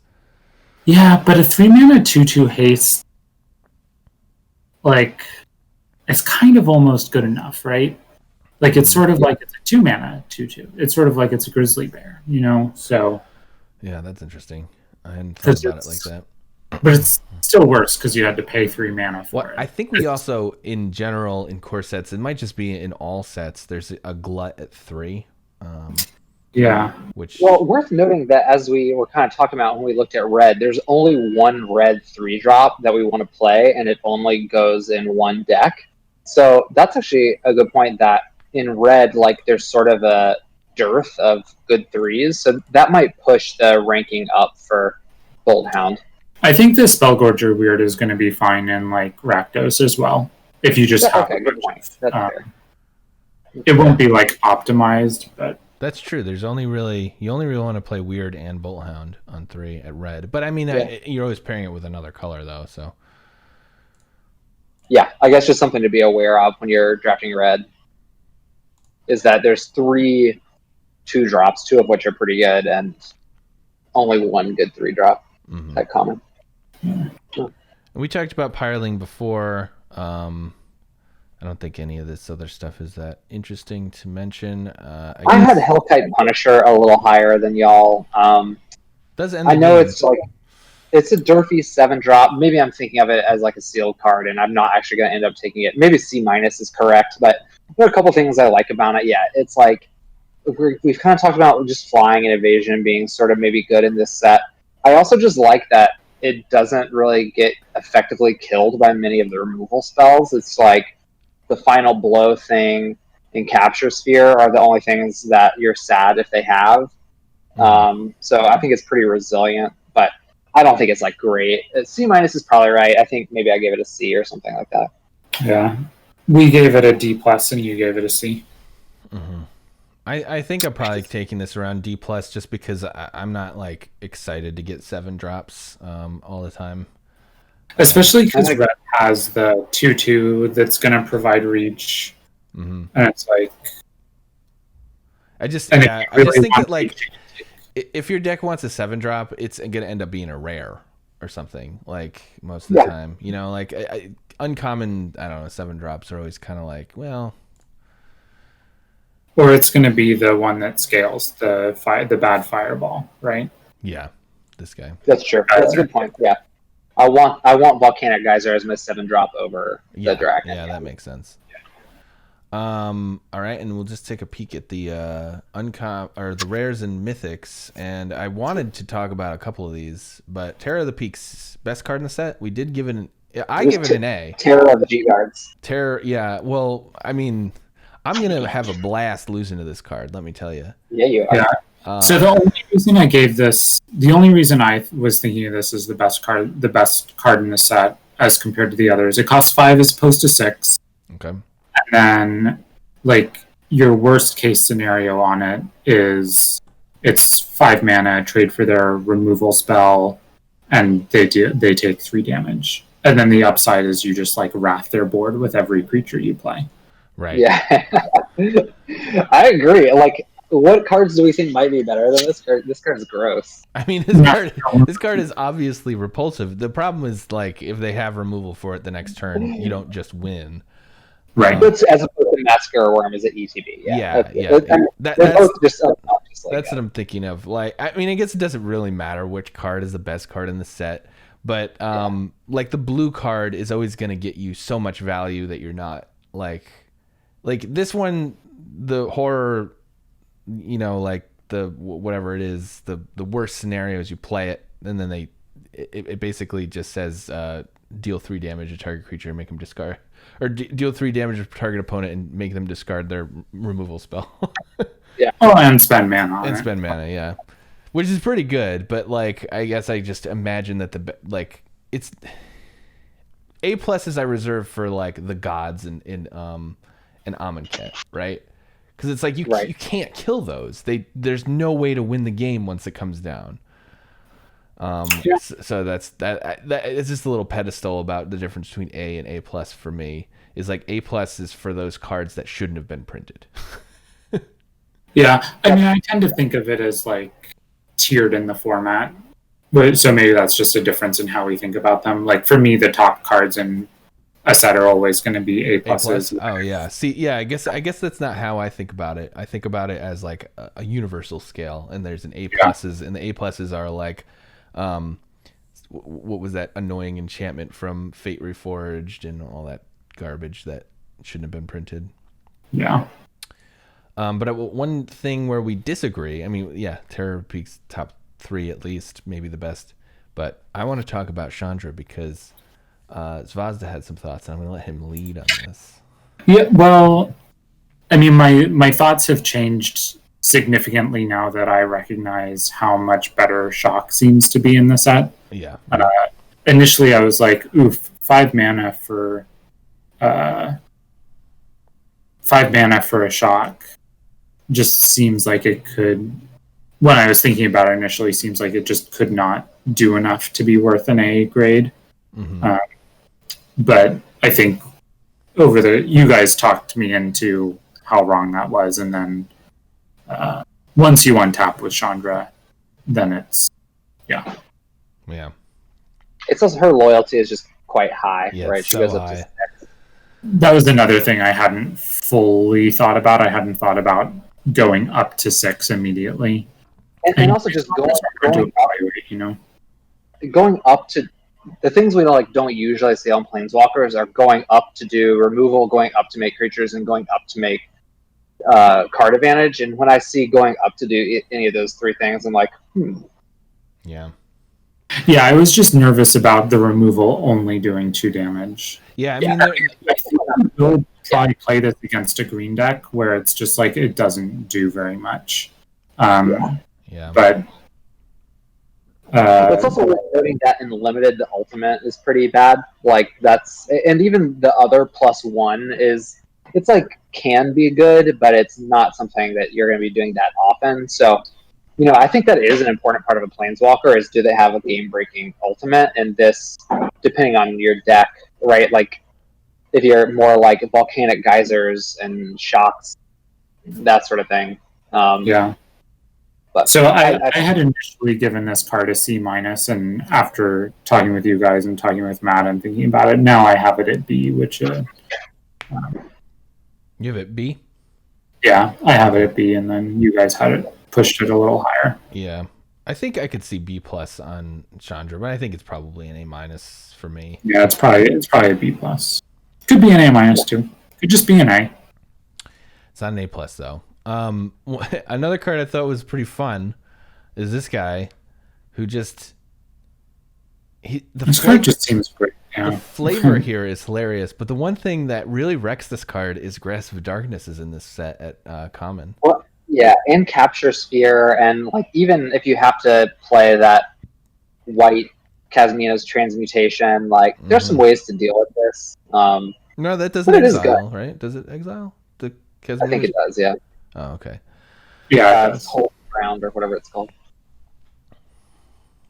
This card's gonna be great. Like, yeah. Oh, and I also wanted to talk about this Mythic because I'm the one who brought it down because it's 6 mana, maybe don't do anything. But even if you just have a 1/1, it turns the 1/1 into a 3/1. And if you probably more likely have a 6 or a 2/2 left somewhere, it turns it into a 6/2. So that's pretty insane. A very powerful text box on a Magic card. Like we haven't really played with this card ever, and it's like right. So yeah, it's like what you said. Like let's say you have a 4/4, it's a 12/4, or let's say you have the spell Shock. It's like deal 6 to your face, deal 6 to your Planeswalker, deal 6 to your. It's like it just makes all your cards gross. I agree. It's like super hard to cast, and it's like very dependent on like not being too far behind. So it's not like a bomb, I don't think. But it's like the powerful if it's happening. Well, it's interesting because Dreadmaw into this makes a 24/6, right? Is that right? 24/6 trample. If you play my gosh. Colossal Dreadmaw, which is a common, and then you play Fiery Emancipation, you lose the game. Yeah. Right then. No, like literally, no matter what, you lose the game. They either wrath your so board and do like 15 damage to you, or you just lose the game right away. That's so good. So maybe I'm too low on it. I thought, triple red was a little rough, and it doesn't necessarily do something right when it lands. And also, we've had like double before, right? Double, but triple is a lot better than double. Triple is a lot. I gave it a C plus. I think like sometimes it's not going to do anything, but it did seem like the upside was like mostly going to be worth it to me. It's just sometimes you're going to lose because it doesn't Zach, do anything. how did you? So when our grades were so different, I kind of compared it to Glorious Anthem, which I think you gave a B, and I was thinking of it as like kind of comparable to Glorious Anthem. It's much harder to cast, but it's also much more powerful. So I think it's like maybe kind of a similar card, but like, what's your kind of calculus on that? Me or him? Glorious Anthem just costs half the amount. Like, is that simple? Like sometimes you don't even get to 6 mana, Yeah. And it's harder to have board presence at 6 mana than it is at 3 mana. I mean, in some ways you could. I mean, I know we don't want to stay on this card for too long. Anyway, we'll leave this one and let the format kind of. I do want to say one last thing about it is it's kind of fun and adorable to rate mythics, but it's really it really just doesn't matter. Like if you see a Fiery Emancipation in your pack, you're gonna take it. It feels like to me you're probably gonna take it. You either take mythics or you don't take them, and then someone rare drafts them. You don't see them like mid-pack or anything. Zach is saying he would take Scorching Dragonfire over it. Well, actually, I probably would take Scorching Dragonfire over it, but like Zach might take Shock over it, whereas I would not. But. Yeah, I don't know. I think I'm just gonna. Well, I would never pass this on Arena because I don't pass mythics on Arena. So, but yeah, Pro Tour, I'd probably take Shock. Well. But that's also Pro Tour if you've never played the set. Maybe you'll change your tune. Exactly. We'll see. But I think if there's a lot of board stalls too, like you play a Fire Emancipation and you don't have a board stall anymore. Right. So just to expand on that, I know we got to move on. Just to expand on the thing with it, it's harder to have board presence when you have a 6-drop. Is normally when you have a 6-drop in your hand, you're like, oh, I just have to survive until I can cast this 6-drop. And then I'll be good to go. Like if it's a big creature or whatever. But a 6-drop that requires you to have board presence, you can't trade anymore. So if your opponent's like attacking you and it's trades, then it's less good. I'd say Fire Emancipation would probably be a lot better in a token synergy set, and this is not that. Yeah. Hold on, I'm going to turn the light on so I don't look like I'm in the dark, because I am. Well, I want Bert to take the lead on Volcanic Salvo because I think you gave it an A-. Yeah, this card seems good to me. I mean, it's the same argument, right, as Fiery Emancipation, where it's like it requires you have a board presence to do anything. My sort of rationale here is like if you have, let's say, a 2/2, a 1/1, and a 3/3, this is a 6-drop. And a 6-drop sorcery that just says kill 2 things is really good. I mean, I think that's probably an A-. Like it's like a B+ is like murder. So double the cost of murder and kill 2 things. I think you take it up a notch, like a letter grade notch. So right, but this isn't just 6 mana kill 2 things. Like you have to have 5 or 6 power worth of stuff on the board, which is non-trivial. But, I think that happens in most games, right? Like, it's... And I think it's a little different than Fiery Emancipation, because Fiery Emancipation is kind of like, if you have a 1/1, a 2/2, and a 3/3, and you cast it, you have a huge power, but you can't necessarily even attack in or whatever. Whereas this is just like, okay, like all their stuff is dead. You 2-for-1 them. It's a huge tempo swing. So again, it's like it has a setup cost, but the setup cost is just playing creatures and not even particularly like good creatures or a lot of creatures. So I think like you want a high creature count in your deck, and you don't want a bunch of walls in your deck, obviously. But I just think like I'm always first picking this, and I'm always playing it in any of my red decks. Oof. I gave it a D plus. D plus. Wow. I think I gave it like a B minus or a C plus or something. I'm like right in between you two. So my thought was if it's costing 6, it's still not even that good for how much work you put into it. And I felt like you needed to have 6 mana sorcery, deal 6 to 2 things. Oh, I misread it actually. I thought it was 6 damage divided among 2 things. No. It just Boulder Fall. No, that changes it significantly. Yeah. I think it's real good. I don't think it's A level. I also think that you said something there that maybe we're miscalibrated a little bit. I don't think a murder is a B plus. I don't think. Scorching Dragonfire is a B plus, right? In recent sets, well, double black, first of all, and there's so much like enter the battlefield effects these days that just straight 1-for-1 removal isn't like. I don't know. I think, and I don't think.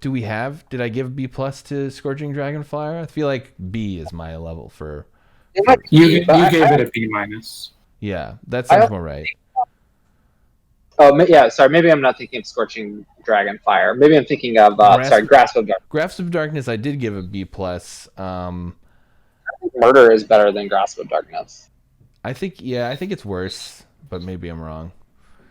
Either way, I was just trying to make the point that I think that just removing 2 creatures for 6 mana, it doesn't quite bring you to the A range for me. Still a B plus range, I think. Like, even if this was if it was like 2 mana, kill 2 creatures, that would be different. But if it was, what was Grip of Desolation? It was like a B plus, right? Yeah, B plus, yeah. And this is worse than that. Yeah. Well, yeah, but in the thought experiment where there's not a setup cost, right, where you don't have to have creatures, then this is better than Grip of Desolation. Well, no, because it's sorcery speed. Grip of Desolation being instant speed was pretty huge. But Grip didn't always kill 2 creatures. Sometimes they didn't have a land. For those who didn't play that set, Grip of Desolation killed a land and a creature for 6 mana instant speed, right? Exiled, yeah. Yeah. So, right, I think... So Grip of Desolation, if it hit an animated land and a creature at instant speed for 6 mana, was just bananas. And that happens like a fair amount of the time. I think on some, considering how Grip sometimes only hit 1 creature and how this has a significant setup cost, like they're probably comparable. So if Grip was a B plus, maybe this is like a B plus to me. Maybe A minus is a little ambitious. Yeah. So now that I know what the card does, I think I would give it a C plus. It does seem like the setup cost is probably worth it to me, but I don't think I'd go into the B range just because I'm concerned about it. Again, it's a 6-drop that requires you not to trade your creatures off. Yeah. Which is concerning to me. Yeah, I guess we're just far off on that one. Yeah, that's another one where I guess the set will tell. Maybe the setup cost will be way harder than I think. Well, let's move on to green. Because we talked about those mythics for too long. That I really wanted to talk about, though, because I was really different than you guys. The Incinerator, Chandra's Incinerator. I think this card's great. I was pretty high on this, I think. Yeah, I mean, you convinced me to go up a little bit, but I still see it as just a 6 mana, 6/6 trample most of the time. Obviously, it turns your shocks, but we discovered that it was only shock that goes to face, right? I misread this card too. So I thought it was any damage. And I was like, oh my gosh, this card no. is No, it's only non-combat damage. So activating magma or shocking their face or volcanic geysering their face. Yeah. Okay. Yeah. I'm sorry. This card's a C+ then. Okay. I'm going to just move on quickly because we're... Yeah. Sorry. I'm glad we talked about it, so I know what that card does, though. And then I'll let Bert take into green, and then this will be our last color, and then we'll talk about the gold and artifacts, but that won't take long. So just super quickly on green, like it looks to me, and so my initial scan of green, I was like, wow, it's a bunch of super defensive, like rampy creatures. There's like a 2-mana 3/3 wall. There's a spider that's meant for just blocking flyers. There's Llanowar Visionary, which is very bad at beating down, but just an insanely powerful card. There's a 4-mana 2-power creature, right? So there's just all these creatures that on their face look like really like they want to block. They just block all day long. Which, as I mentioned at the start of the show, is like weird because there's not like any mana fixing. So it's not like my plan is to just like splash powerful cards and block all day and draw my deck and kill all your stuff. So I was like kind of confused as to what green was doing. You guys sort of helped me understand that like some of the point here is to pump the power of your creatures. So you turn on your ferocious guys. Like if you can turn on the drowsing Pteranodon, then that can actually become pretty efficient.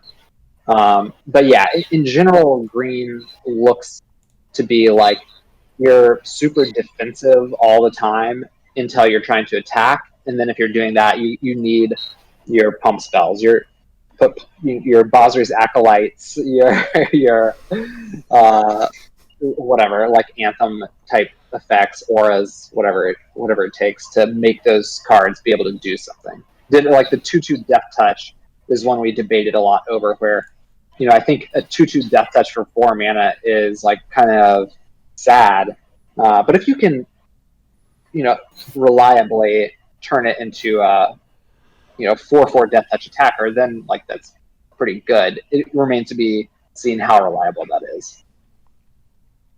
Well, if you Pteranodon into Basri's Lieutenant, I don't see how you lose that game. Wow, that's squad goals. So let me know when you guys get that going. It's not just it's not just the Lieutenant though. It's my god pair is the Pteranodon with Hunter's Edge. Like, oh yeah, you get a +1/+1 counter, and then it doesn't fight too, so that's great. Yeah, we've really wanted this card, I think, for a long time. Like green being fight is like a very, I don't know why they pushed it for so long, because it was just so miserable as removal. Yeah, there was a card in Theros called Returned Phalanx, which I loved. It was 1 and a black for a 3/3, and then an activated cost of 1 and a blue, and it had Defender, and then 1 and a blue, and it could attack without having Defender. I think this guy's just better than that card. I think this is just a very good 2-drop. In the late game, it's going to be auto attack a lot of the time, and in the early game, it blocks. And then sometimes you'll just have God draws where it gets to attack a lot sooner. Worth mentioning that Phalanx was also black, though, so green creatures are generally supposed to be big because it lacks in other areas. Yeah, that's true. That's a great point. But still, I think the Pteranodon is kind of a sleeper. I think this is a sort of card people will see and they'll be like, really? Like, green doesn't have anything I want. But I think Pteranodon is like going to be curve master. It's going to really, really reward people for playing just good curves. Well, I mean, I think that's an interesting way of looking at it. So I agree. My sort of takeaway is I feel like green will be really fun to draft because it's a little bit of like putting A and B together. It's like, here's my a 2-mana 3/3 defender that could never attack is like a bad magic card. card unless you're like a control deck, which I don't think is what green is trying to do. No, Moat Piranha was a playable card in M20 though. Yeah.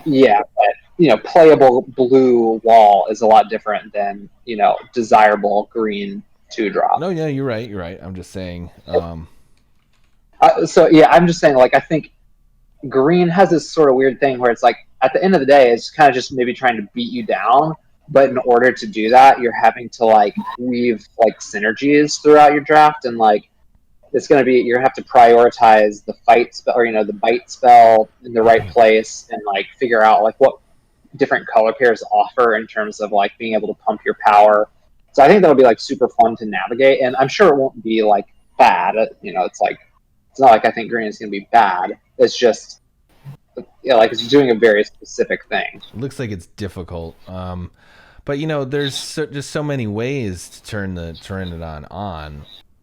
Like Truffle Snout could just put a counter on it. No, Truffle Snout's just on itself, right? Oh, but the okay. Well, I may have but the Pride Malkin can put a counter on it. Right. Okay. Yeah. And Hunter's Edge, and then white has like a couple ways, right? And in fact, it has the 3/1 that pumps power, which can let it attack for a turn at least. Yeah, there's also I don't know if Setessan Training is going to end up being playable or not, but that can go on there. Mm-hmm. It seems like it is because drawing a card is a theme of green and blue. You get payoffs, I think, in green as well at uncommon for drawing a card as a theme. It's going to be good with prowess. It's going to be good with ferocious. Ferocious. So let's show these ratings and order them or group them by rating. Obviously, I think everybody saw this coming. Landwar Visionary is kind of bananas. This card just seems great. It's so bizarre. It just seems like really good. The problem is you're not really ramping into a ton, but I mean, ramping into a Dreadmaw does seem pretty good. And I think that Dreadmaw might be better than a C-.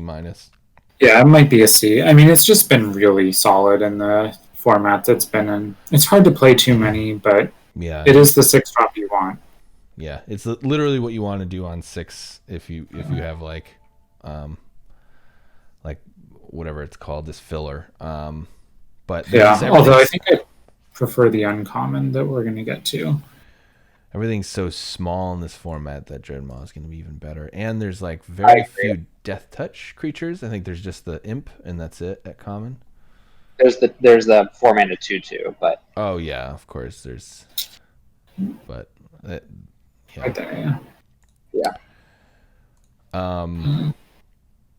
But yeah, I mean, overall, green does seem a little bit underwhelming because if you notice, we didn't grade anything a C+. Everything's like there's these 2 Bs, and this is like this is fine removal, but not super exciting removal. Could even be a C+. And then it jumps down to just like decent cards. Yeah, I mean, there's worse things than having a density of C's in your color and just knowing like you're going to be super solid. That's true.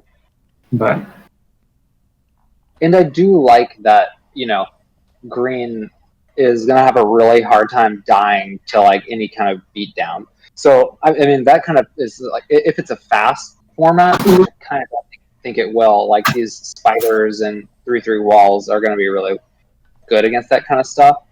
So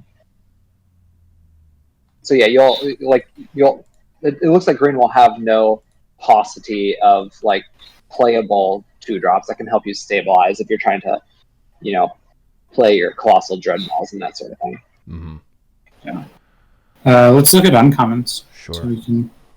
one quick common thing I want to say is I think maybe we're a little different on this, but I think it's very interesting, at least, that green at C- here has the Scry 3 like card filtration spell. I think it's that last, track down. This is just like an interesting variant on this effect that we don't usually get from green. And one thing that's cool is like they make it a draw effect rather than like Adventurous Impulse doesn't draw, so it wouldn't trigger all these Simic cards. But I mean, Scry 3 draw, I think is like very powerful. Like it's 2 mana, and you're limited on what you can put on top, and it has some deck building constraints. Like you can't be like red green spells and like try and play this. It's because you're going to whiff sometimes. You want to have a lot of creatures, but I think C- is probably a fair grade. You don't want a lot of these, obviously, but it's just like better than Adventurous Impulse, so it's like worth. Yeah, but it's worse than Anticipate, right? Yes, it is. I mean, it's not strictly worse. Like, yeah, if there's a really good card you want to draw, you can keep it below. Right. Yeah. Right. Yeah. Yeah, I don't know. I mean, we've seen this card from green so many times, and this might be a little bit better, but I still don't want to play it usually. Like, I want to play things that affect the board in green most of the time. I agree with that. The combo with the card draw is interesting, though. Yeah, that is true. Because blue-green, really, the card draw synergies do seem like they're there. And speaking of that, I'm going to bring up this card first, which I think it might actually make it to B range. It's a 4 mana. Basically, it's a 4 mana 4/5 on offense. And it also has the threat at any time to become a 6. What is it? A 6/7? 6/7, yeah. Which so it's like very difficult to block this card. Can you imagine casting a Rousing Reed on this? Yeah, like you're swinging in for 7 that turn. 8, yeah. 9. Is it 9? Oh yeah, because it's draw 2. You're right. He's swinging in for 9 that turn. That's insane. Oof. So obviously it's like pretty bad on defense, but I think green kind of makes up for that with the other common creatures that, as Bert pointed out. I don't know. I think this card's going to be a real payoff for the green-blue loot draw deck or whatever the heck. I hope so. It seems like a very cool card. It's rough on defense on turn 4 for sure. Yeah. But after that, you threaten instant speed card draw. Like, well, in Zorts, I think like being good at casting a bad defensive 4-drop is exactly the kind of thing green is good at. Because like you're playing a 2 mana 3/3, which is just like never gonna get removed for cheaper than you spent to cast it. Then playing like a 3 mana 2/2 that gains 4 life if they're beating down with like 2-drops or flyers. I think that's one nice thing about green is like you can do kind of like dirtily powerful stuff on turns 4, 5, and 6 probably. Yeah, and not to mention this, like if this survives on your turn, you're getting to attack with your 3/3 as well. Yeah, totally. So, what else is worth mentioning? We already talked about how color fixing is not a thing, but Cultivate being in this format is pretty sweet. I like this card a lot. It's like a cool divination. Maybe you're not even using it. Maybe I'm wrong, though, because that's why I'm bringing it up to you, because if you're only 2 colors, you're not splashing anything, is it still worth it to Cultivate? So one of the things, like, let's say you're able to take a Cultivate early in the draft. Because it's uncommon, there probably aren't a ton of them running around, and then maybe you're just the only one at the table who can splash. And so you're going to get those game lands a little later, and it's not going to happen as often because you kind of need to have taken it early in the draft to be able to do it. Mm-hmm. But I think it opens up the possibility for there to be like the niche splasher. That'll be like 1 in 3 or 4 tables are going to have someone who's able to splash, or maybe 1 in 2 tables. I don't know. Right. Yeah. So, I mean, obviously, it just like makes your splash amazing. But I guess I was thinking like, do you play this card? That was my question. Do you play this card if you're not splashing? Yeah, I think so. I was gonna say, I think you want to have either like a curve that always really wants to get to 6, like right that you're playing Colossal Almost. Dreadmaw, or like I think it gets a lot better in a 2-color deck if you have mana sinks. Yep. But yeah, you probably play it in like a mid curve 2-mana deck, but it's like becomes a lot worse. Yeah. Yeah. Yeah, you gotta have stuff you want to do with your mana for sure. Right. But Right. Yeah. Just like sometimes I think of it like a divination that ramps you. Like, anyway. Is there anything else in uncommon level that you want to mention before we move on to just that Gravedigger seems great to me. That we have up there at B-. The fungus Gravedigger, fungal rebirth.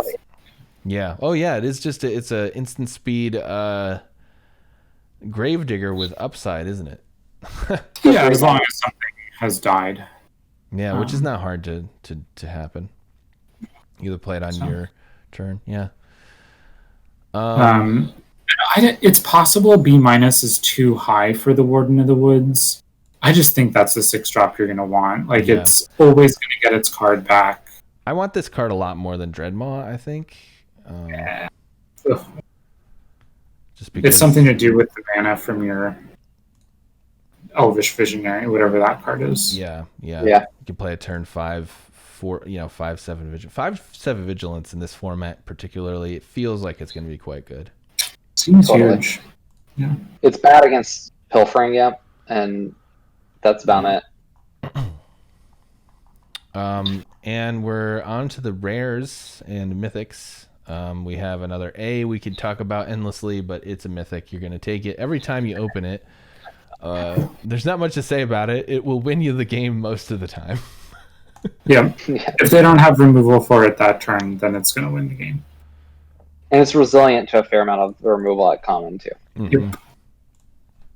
Our A- Walker, it's minus to make 3/3s, so worst case scenario, he makes a 3/3 and gains you some life. Yep. But giving something +3/+3 and trample in board stalls, which might be this format, seems pretty. Yeah. And then Upside's huge. I thought it was a little interesting that we have Skooz so high, but wow, it's just such a good card. And it's just going to, like, there's so many incidental things that it's so annoying. Like, it just turns off your fungal rebirth. Yeah, but we have Raise Dead or whatever, or Zombify at common, and Skooz is in the format. You're just going to be able to just win the games against blue-black. Yep. Yes. You literally, totally. they won't be able to even cast the card. It'll be a mulligan every time they have it, and you can cast Skooz. Yeah, totally. It doesn't look like a bomb. I guess it's not a bomb, but it's just one of those things where it's like when you have bears that are also very relevant in the late game, that's just like a dream. Yeah. Yep. And Primal Might, just like amazing. It's like Prey Upon, and they were like, let's make Prey Upon way better. Yeah. It's the Prey Upon classic. What's that? I had this lower than y'all, by the way. Like, to me, it's still like, it's a sorcery speed. Like, have to have a creature in play, have to target your own creature, so you can't do it into open mana.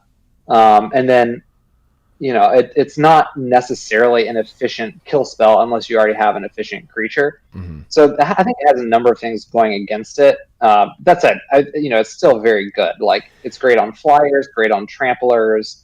It still, gets stuff dead, plenty efficiently. So I don't think it's a B+, but it's maybe like a B- to me. What grade would you give Prey Upon? C+, it's a C in some sets. Yeah. Okay.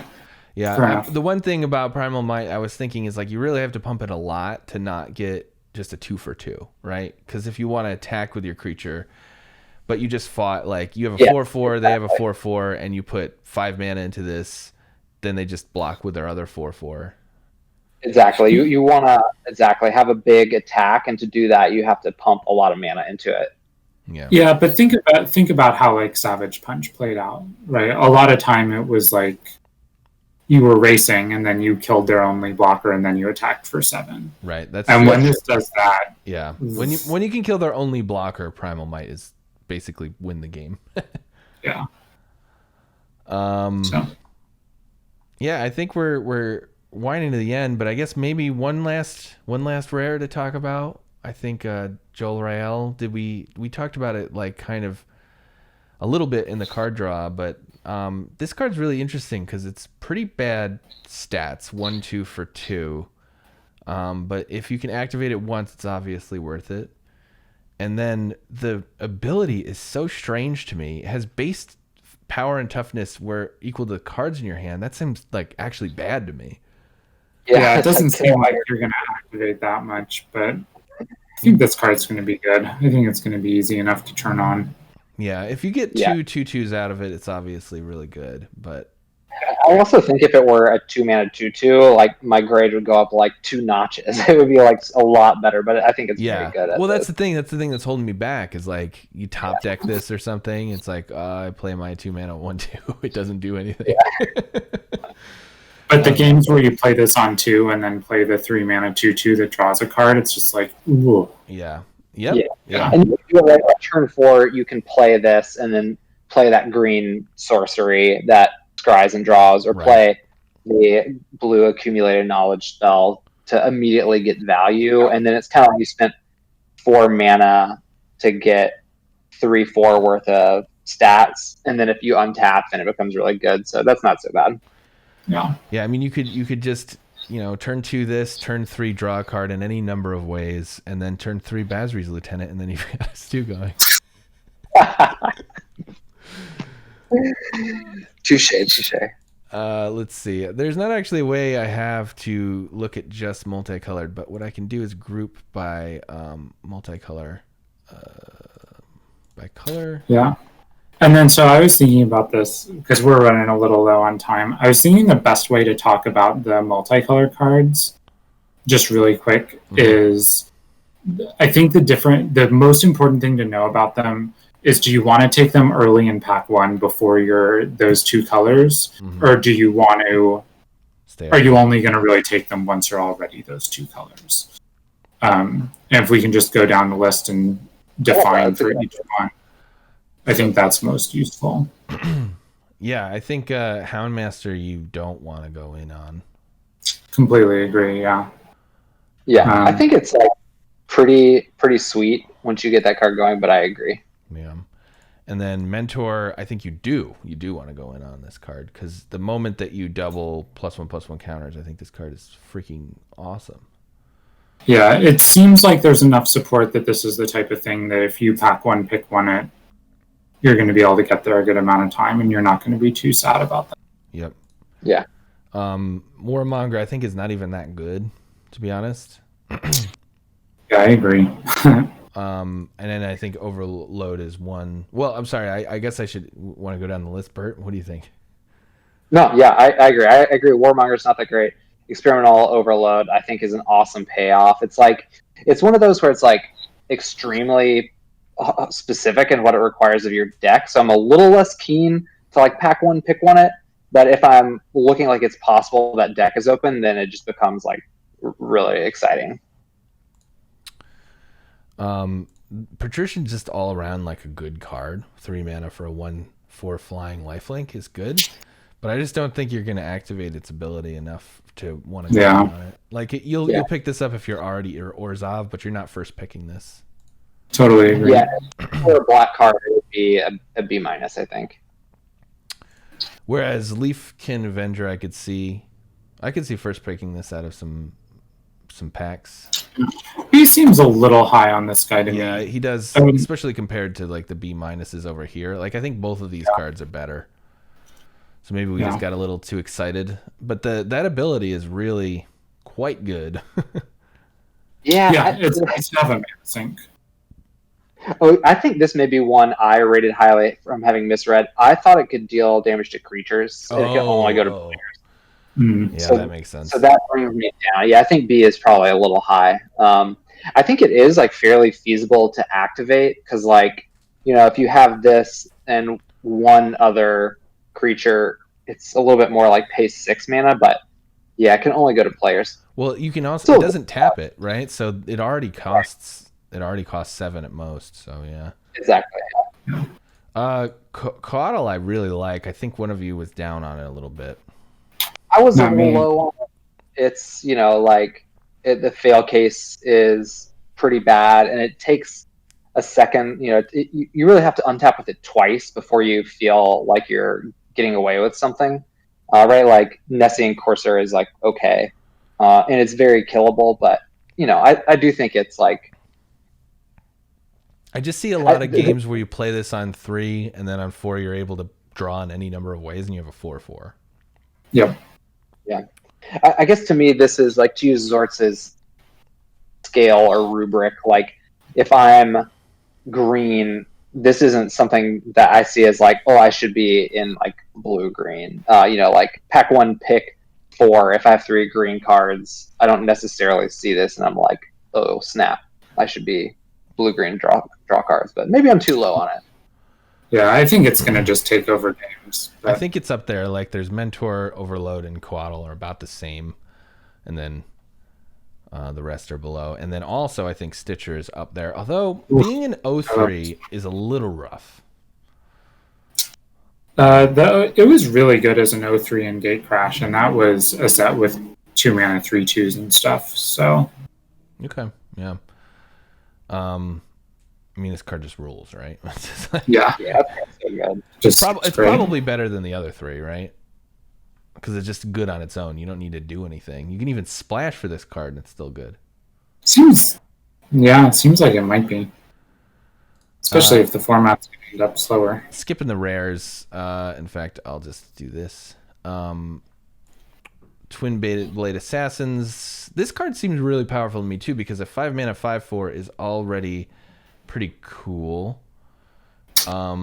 Like not cool, but fine. Yeah. And then you're probably getting a card out of it the turn it comes down. So worst case scenario, it's a 5 mana 5/4 draw card. It seems like that's going to happen a lot. Like, what are they going to do? Not block any of your creatures? Like, Right, exactly. It's like, they don't know you're going to cast it the first turn, right? You just attack and offer a trade, or even, right, like you can do like some sort of chump attack where you're getting instant damage and losing 2 guys, but then you get to recoup. I think it's really good. Yeah, B- minus seems good. So if there another splashable one, right? yeah. Like the Conclave Yeah. Mentor and the Overload are not splashable, but the Stitcher Right. and the Assassins are. And then this is another not splashable one. Obviously fantastic in Azorius Flyers, but I mean, this is like the best card in the set because it turns your Mistраven into a 3/2. Like, it's a literal 3/2 Mistраven. well, yeah, I can't argue with that. Well, I think that should do it. I think we went over a little bit over our estimate. Sorry about that to both of you, but it's hard to talk about every single card in the whole set. Yeah. Zortz and I, we're going to form a union and demand overtime. No. Yeah, I'm going to. Okay.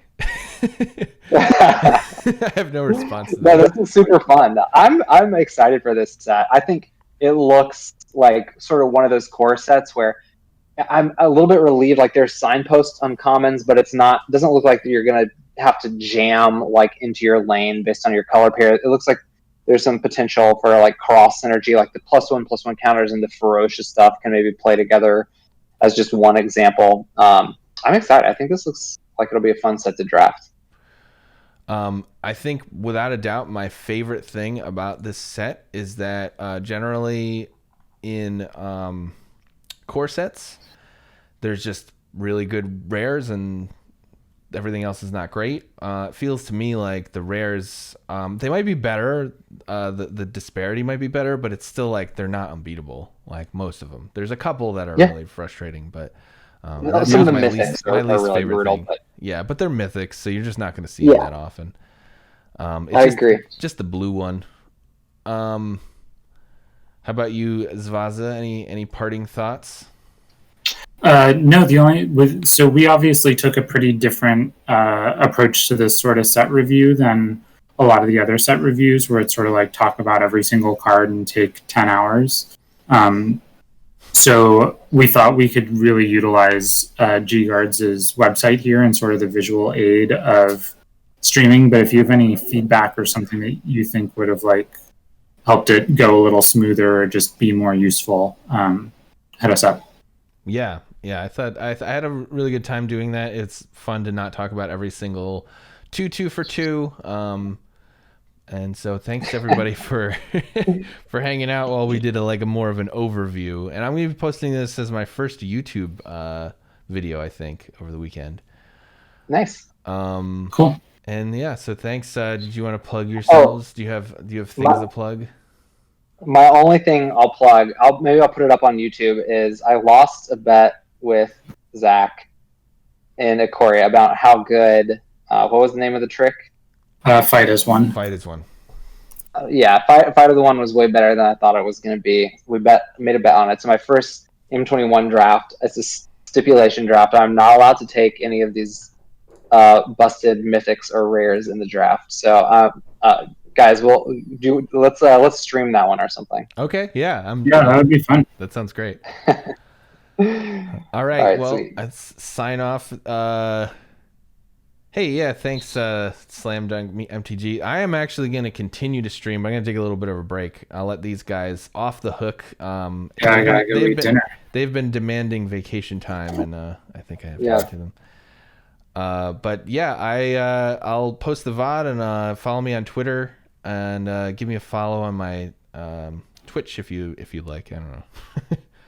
And thanks again to Brightarmy, Bert, and Zvazda Zach for the M21 set review. Super excited. Yeah, thanks for having us. Have a good stream. Yeah, man, party on. Thanks everyone for watching.